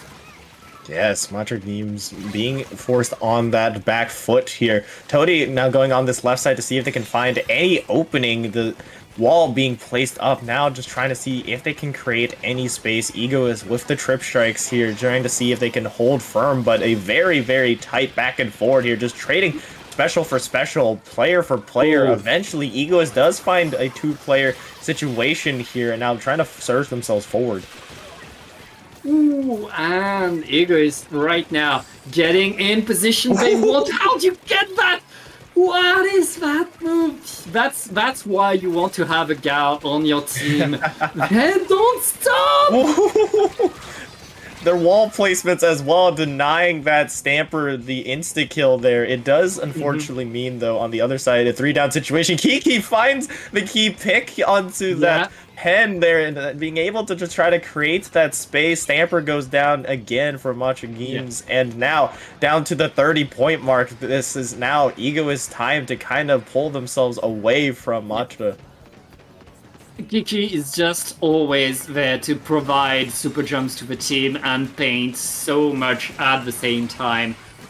It's so hard to play against such a good backliner, but right now Metro Games are pushing back in, painting the zone a bit, but Egoist are back on the fight, and the gal is coming in, getting the good trade to establish more blue onto the zone. Yeah, and actually, before that camera cut to that trade, they actually got another one initially there. So those 2-for-1 trades, you'll take those any day, especially for Egoist. And just constantly having a player do that is so huge for them to always have that player's number situation here. 1-for-1 trade will be had as Egoist now nearing the end of their penalty points, but Mantra are right there with their special, the whale being popped here. Yeah, and it's not stopping right now. Metro Games are retaking the zone, and with 2 players down onto Egoist, this could be their opportunity to really make some good points that has eluded them so far. But they already lose 2 players at least. Oh no, the jumps are getting punished as well! Egoist pushing in so fast and not taking prisoners. and taking back control, and with a wipeout, not that much penalty left, Metro Games is in danger.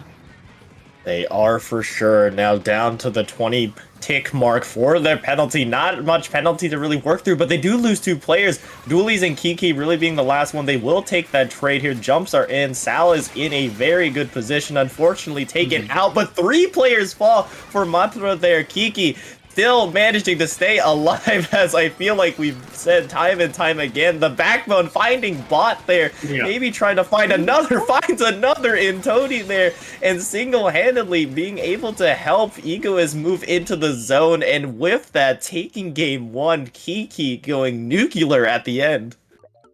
And while Kiki was splatting everybody, the zone wasn't capped. They kept control of the zone at the same time. It's the kind of game awareness that allows you like that to fight at that level, to get these 6 snipes and still maintain turf control, not let the other team take control of the objective. Incredible game 1 by Egoist, who are going to take their first game against Metro Games. Really nicely done there. It will not be a Matra sweep. They will get revenge there, and we will be moving to a map that we haven't seen before, at least in this tournament. It will be Umami Ruins, but I mean, yet again, we saw the great individual plays, not only from Kiki, but that gal, I believe it was DK, on the side of Egoist, really just somehow being able to time and time again get 1 for 2, even 1 for 3 trades at times, just kind of being the initiator of those fights, being the spearhead of those pushes, and just creating so much space for Egoist to move in. Yeah, that's... I mean, it's often called a bad team player, but it's such, as you said, the perfect spearhead that goes in, takes the fights, and allows your team to do whatever you want while they are surviving behind their wall. It's just such a good move by them. But this is only game number 1. Let's see the answer by Metro Games, who are opening strong and getting the splat themselves. Tony running in to establish the control. It looks like Metro Games is answering the call, Rocket. And it seems like both gals have just been the spearhead of pushes. You see Toady on the opening, not to be outdone, getting a nice 3k, and now trying to go in with even further. They do go down. They do have Cooler to kind of just get back into the fight here, as Matra Games just tries to see if they can move a little bit further here. Now DK trying to see if they can get something going. They have Cooler. There's red in their eyes, trying to take this fight down there. DK will win that fight over Toady there, and now Zone will flip into Egoist's favor, but that was a really good opening for Matra. Yeah, Metro Games very much able to establish themselves, but now here comes the answer. And there's 2 players down onto Games again. They're forced out. Egoist, I mean, once they are in control, once they are in the positions they want to be, they are so hard to push out, and it's 2 down onto Games again. Yes, you have a crab available here for Matra, but now you do see the lead being taken by Egoist. Crab on the other side to counteract this crab here. Stamp goes down, and now staggering a little bit here. Gal down as well. Matra have been just taken down piece by piece here. So much space control for Egoist here. Down to the 20 tick mark. An opportunity with 2 players down for Egoist to kind of see if they can at least get one of these zones painted, but I mean, it is going to be a really tough fight. You see Toady trying to make something happen from this flank here, but will there be enough time for even Matra to contest this? It doesn't look like it, as Kiki holds firm, and that is a clean 2-0. It's Metro Games are able to get the pushes on Egoist, but once Egoist takes control of the map, Metro Games are not finding their way back in. At the opening of the game, they can fight. They can take control at the start of the game, but once Egoist have taken their positions, Metro Games, they don't know what to do, and I feel like they need a better way to push. They need a safer way to push, because right now it's not working for them. Absolutely. That problem there was, I mean, individual play aside, you saw, like I mentioned, Toby Yeah. able to go in. They were able to create that space, and they are able to do so on opening on neutral when the fight is even. But when their backs are against the wall, unfortunately, Egoists, they're able to just find those key picks, able to find these one or two players here and there. And unfortunately, Matura were unable to kind of retake with their full force. That problem needs to be solved, especially the map that is up next, where it will be very punishing if Matra are unable to do so. They need a plan to come back, and they need it now. This is going to be rough for them on Hammerhead Bridge. A map that Egoist put on their list. Metro Games are not allowed to make a mistake, because if all of Metro Games get wiped, get sent back to spawn, this is over. This is the set. This is the bracket reset. Yeah, and you don't want to let that happen. You don't want it to go back to even ground here. Ego is one game away from making it even ground. I'm sure they want to at least put that pressure onto Matra here as both teams open. Yeah, Metro Games opening pretty hard, able to get a good crab tank in position, but the follow-up is not working. Egoist answering, and now it's their turn to crab. It's their turn to push their opponent away. That was almost a wipe and a jump out, which means Egoist right now, they're up high, Rocket. They are, and this is the true test of Matra Games. We both have talked about it, Pat. They need to get Egoist out of here. That is a good start. Getting 2 players. They will be coolered back, though, so they cannot rest on this early success. You do have a Sharking player under here. Can the Dualies get this fight? They will end up going down here, but still, Matra Games, they do go 2 players down here. That retake will be slowed a little bit. Unable to really get any space. Egoist just making it so difficult to get any space. It is so hard to push forward on Egoist. But the Zcaster will get the splat on Kiki, the living beacon for Egoist, which means Master Games will get their control, will get on the zone, and now it's on Egoist to find a push forward.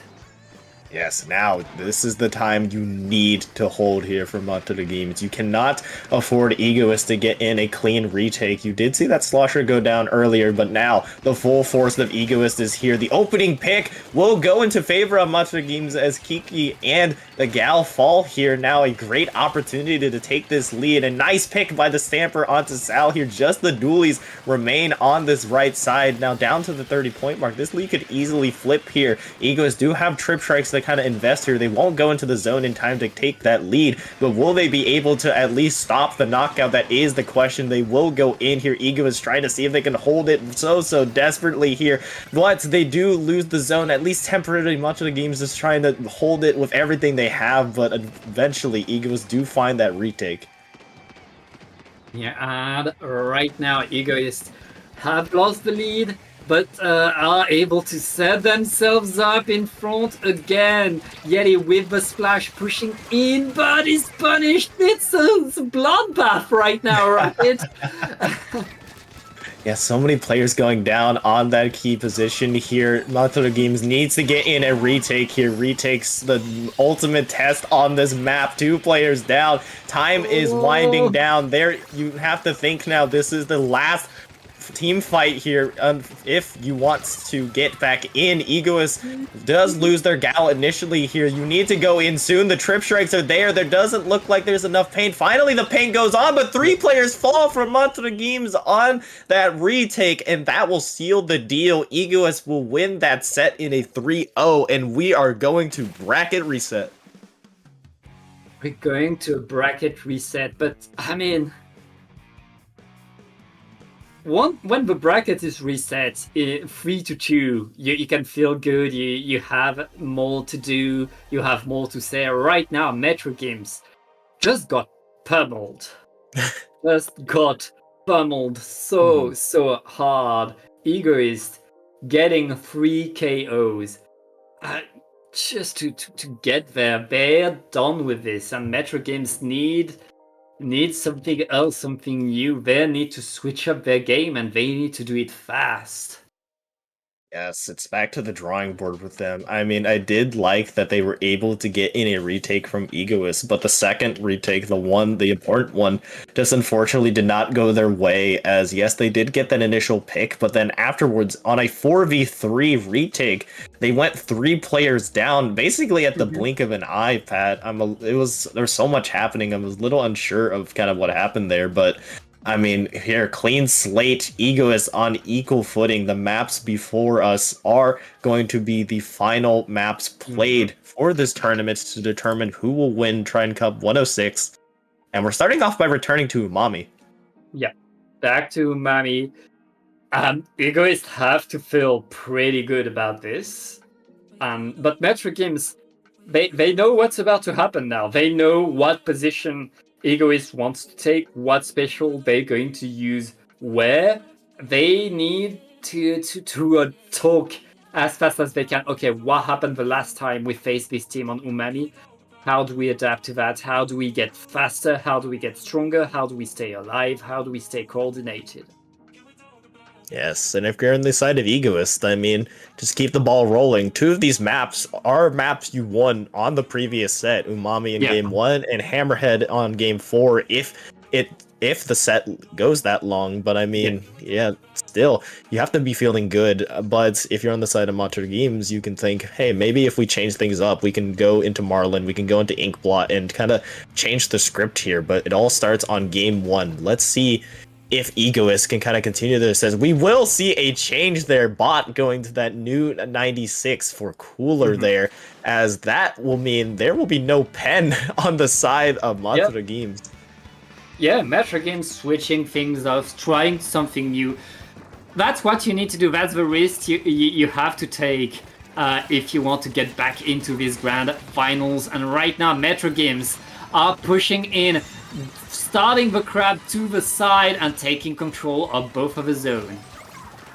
Yes, we do see a little bit of a deja vu, kind of what similarly happened in game 1. Being able to take control of the zone was not the problem for Metro Games. Holding it was the little bit of an issue, and retaking it. Let's see if they can do a little bit better at that. You do see Egoist just trying to see if they can take some space. A 1-for-1 trade will be had. DK just trying to see if they can get anything going. Both sides kind of just off on their own side of the map, trying to control their own zones. Trip Strikes and Zipcast are available for one for each side here, but you do see that much of the game still at least surviving in mid. Yeah, and right now Egoist activating the crab tank, taking control, penalties apply, and the Metro Games need to find a way to push again, but first they need to regroup, they need to avoid getting splatted so that they can use all of their tools to go forward. And right now with 2 down, Metro Games are back onto the zones, are fighting for top mid. DK with the Gao is going to be splatted. That is huge. Metro Games taking control, applying penalty. They still have the lead. They do indeed here. Now more tense fighting is happening between both sides. The specials are coming online. That crab is actually denied from Metro Games, as now they go 2. Now 3 players down. Just left the Toby on that Gal to fight here, trying to see if they can get anything going. They do fall, and that will be a delayed wipe. Now Egoist an opportunity to try to see if they can move in. They do have a crab to use here to see if they can try to get back that top mid. You see Toady on that right side trying to get back that control, but here come the trip strikes for Egoist. Let's see if they can hold on. Ooh, right now it looks like Egoist is keeping control over the map. Metro Games forced out, 3 players down. The splash is forced to move back. No, they get splatted as well, and a huge crab tank to defend by Egoist, which means they'll have the time to solidify their positions. No penalty on Egoist. Metro Games needs to push. Yes, we do see here down to 30. nice crab shot will allow Mantra Games to try to retake this. Zipcaster is also available for that Stamper in the pocket here, but so are the Trip Sharks. A nice bomb will find Bot. 2 players down in total here. Unfortunately, that Zipcaster will come in and kind of render that Trip Strike a little bit useless. They find another with that Zipcaster as well here. However, neither side in control of that zone. A nice triple to end off that life. They'll be right back. That Stamper that is, as Mantra Games are almost out of their penalty. Yeah, Match Games down with their penalty, and with 2 players down on the side of Egoist, Metro Games are on their way to get the lead right now. They're doing what they need to do. Egoist trying to find a way in. They don't have much time if they want to delay the lead right now. The lead is taken by Metro Games, and Egoist still fighting to get onto the zones. Yes, 15 ticks left. A nice pick by Sal will allow them to get in. Maybe trying to get that pick onto Toady. They do find it. That retake was absolutely huge for Egoist to live to fight another day. Almost a minute left on the clock here. You have Trip Strikes available here. 3 specials online for Mantra Games. That Cooler, that Zipcaster, that Crab is going to come in big for this retake. They need to make it count here. The Trip Strikes going out to delay it a little bit, but Egoist do lose 2. Yeah, and right now the fight is raging on for the zone. Metro Games able to get a few good splats. That Stamper has been getting so many good fights on this map. Right now, Metro Games retake the zone with just 30 seconds left in the game. Metro Games are looking to take a game off of Egoist. Yeah, trying to see if they can retake a little bit of that success they had in winter semis here. Trip Strikes will force this Crab back now down to 20 seconds. These last moments are going to mean everything for this game here. You have the Gal, unfortunately, going down. 3 players go in total for Mantra Games, now forced back on this retake. And now a situation here that they need to answer the call to. Can they get this retake? Overtime will loom here. They need to make it count. These specials need to come in with intent. Crab is available. Both sides have lost a player here initially. This Crab just poking away at this left zone. You do see the Cooler now being placed in as well. Stamp does go down early there. Pen on the other side of Ego is now investing their Cooler here. Ego is almost out of their penalty. Yeah, and right now Ego is holding strong. The zone is neutralized, but they don't mind. They still stay there. 2 players down onto Egoist, but they're still on top of the zone. Huge move right there, but it's not enough. Metro Games takes game number 1 of this reset. Yeah, now breaking that win streak that Ego has had against them. Mantra Games finally maybe have found something that has worked for them. That switch over to the Gal, the 96 Cooler kit. Being able to maybe fight a little bit more effectively there. Maybe finding a little bit of something as now Mantra Games has found something that has worked for them. That retake has finally worked for them. It got a little bit scary there, I will admit. It got a little bit scary, but eventually they were able to take that one. And let's see if they can continue that success, as that has been a major problem for them in the previous set, but I mean, it looks like they've found that answer. Yeah, they found a way to push. They found a way to win the fight enough that they could get space. And that taking of space is what they were missing until now. Now we really saw Metro Games not just win the fight, but take control over the map, which is what they need to do. And now going onto the airport, we'll see if they're able to do that again. Now that's a different map, that's a different dynamic. Thanks to the fan platforms, you have a kind of a vantage point for your backline that can really hold control, not get surrounded pretty fast. So we'll see if Egoist is able to use that, if Metro Games stick to their gun and bring back that 96 as well. Yeah, there's a lot of flat space to kind of really work with in mid. You mentioned those elevated platforms as well, just contradicting that. I mean, really a lot of night lines to kind of really work with here. So if this is a pen map to really play on, I mean, Kiki is probably going to have a really good time on this, just being able to just get out so much paint and support their team in fights. On the alternative Matsuda games, you need to play with that 96. If you're going to stick with it, you're going to have to play with a little bit more aggression. Yes, you do see bots still on that there. On the other side, Ego is still sticking to their guns. It was only one loss. Why change things up now? Just run it back and see if they can answer. Yeah, and right now, we'll see how these teams do. Right there, it looks like Egoist, as you say. They're still confident, they still believe in what they can do. It was just a hiccup, we can get that again, and it looks like they're gonna get the first plat with that Slosher on the zone, but the Slosher is punished, and Metro Games is answering the fight with splats on their own, destroying the Crab Tank, taking the zone, and now they're pushing ahead. They're gonna try to take control of the platform right there. If they can set themselves up here, that could be huge. That's a little bit of an underrated part about us running these double gals as well, is double wall is going to be really annoying to kind of deal with here, giving some space for Monster Games to kind of move in here. You do see Ego is with that cooler now, just trying to see if they can take these fights. That Crab managing to find one, the Stamper with another as well. They will be coolered up, so Egoist will live to fight another day, but still, you have to have them going in that retake. Kiki with a nice pick will allow them to get that control of the zone, which was definitely needed there, as Mantra Games are definitely showing that aggression that was sorely missed. Yeah, and right now Ego is able to take control, and it's their turn to get on the platform to try to push forward. Now, Egoist are going to... Oh, the bomb and the crab! The bomb and the crab, that is painful for Metro Games. And Metro Games are 2 players down again. That's going to be rough for them. Ego is taking very much the control right now. They're gonna take the lead.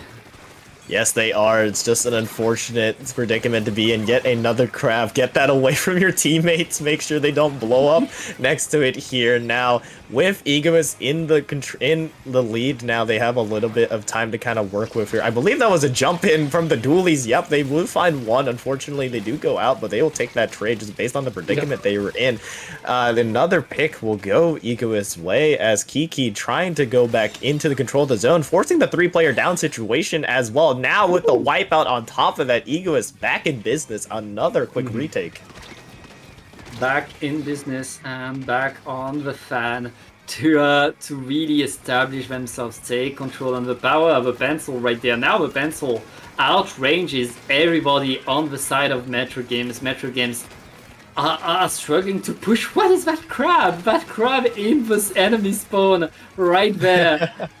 It's so rough. Egoist, I mean, they lost the previous game, but it looks like they already figured out that 96 comp. Yes, I mean, down to 10 here. Not a lot of time to really make something happen. Sal just throwing themselves, trying to see if they can get anything going. And Egoist, after that quick retake, were able to just hold on, hold firm, and like you mentioned, maybe have found out and found the counter to Matsuda Games' new comp here. We might need to see another adaptation.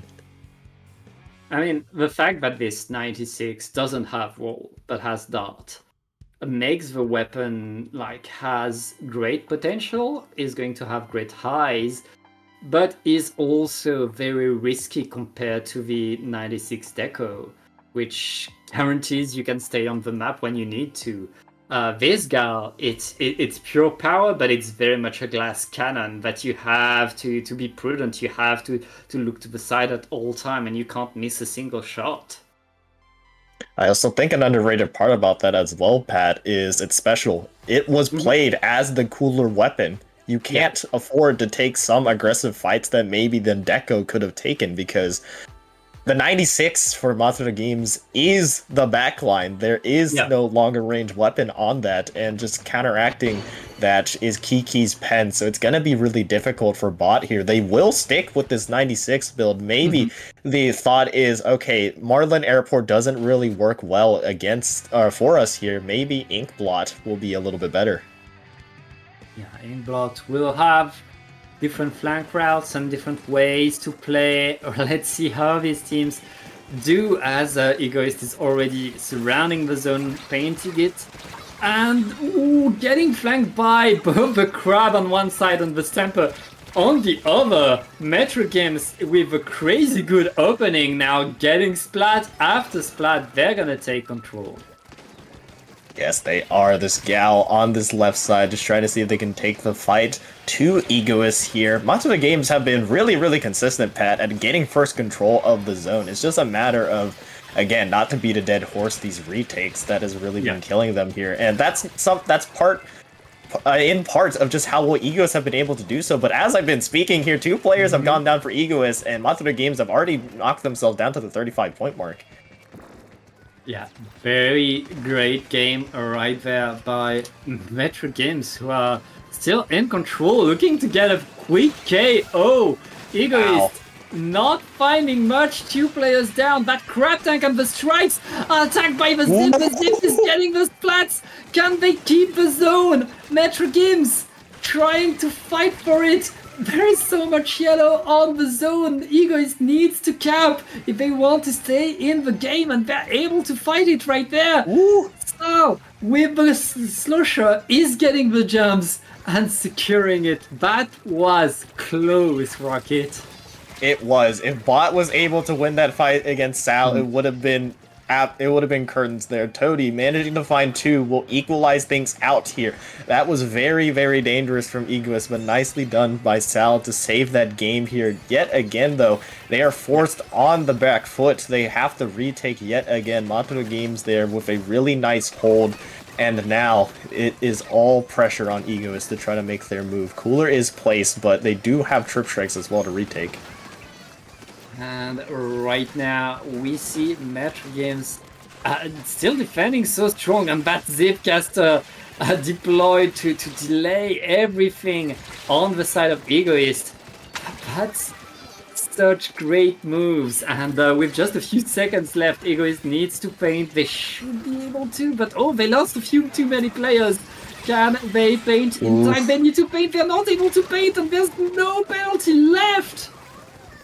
Yes, not a lot here. Now down to the 5-tick mark here. Time is ticking down, and Matsuda Games will now be up 2-1 in this set. And Pat, this has been a very back and forth set so far.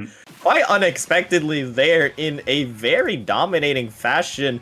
Kind of similarly to how Egoist won Game 2, Matsuda Games will win Game 3, and they are 1 win away from denying this comeback from Egoist.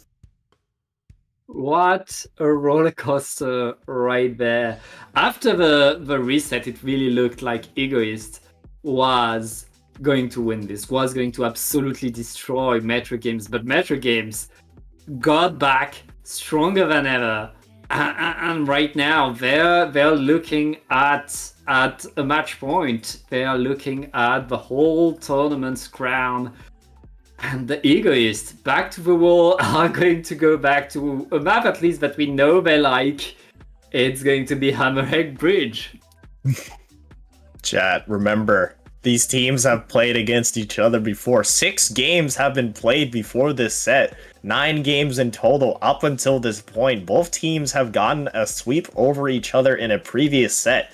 So much has ridden on this, and now both these teams, I'm sure, know each other very, very well. We saw the return of the 96 Pat, and it proved to work yet again on another map where Penn doesn't really have the overarching advantage in terms of just being able to control so much, and that seems to be the theme there. And kind of like you mentioned, and I mentioned at the beginning of this set, Hammerhead is another map that we see in both these teams just play in the previous set.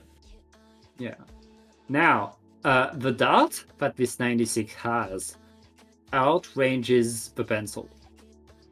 If it's well used on here, it could provide a makeshift, at least scare away the enemy backline to maintain some presence from Metro Games.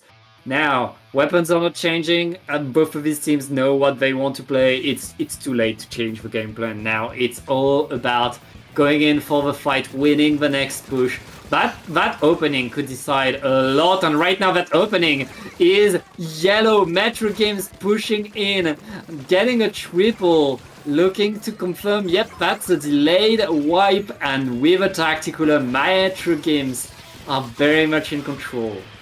Yes, and this is their strength. This is their strength. Always with the strong openings here. 2 players down here. Geeky going down as well. Yet another stagger here. Look at how far up they're pushed up, Pat. All the way right to their spawn. So much space they have to retake. So much space Egoist has to retake. And already down to 40.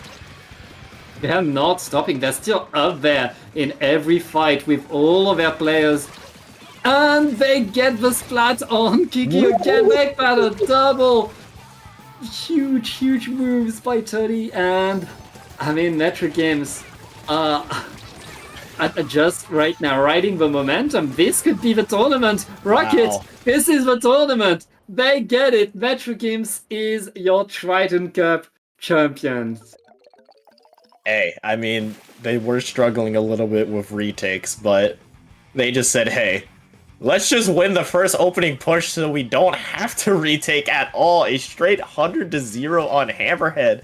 Conversing what happened in the previous set, Matra Games has awoken, finding this success with the 96 here and just taking this one in a 3-1 fashion. Really nicely done. Again, massive applause to Egoist as well for forcing this bracket reset in a 3-0 sweep, but Matra Games arises above all and takes Triton-Cup 106. Yeah, and pay attention to the 96 gal. I guess it's a backline now, and it's an alternative to Pencil.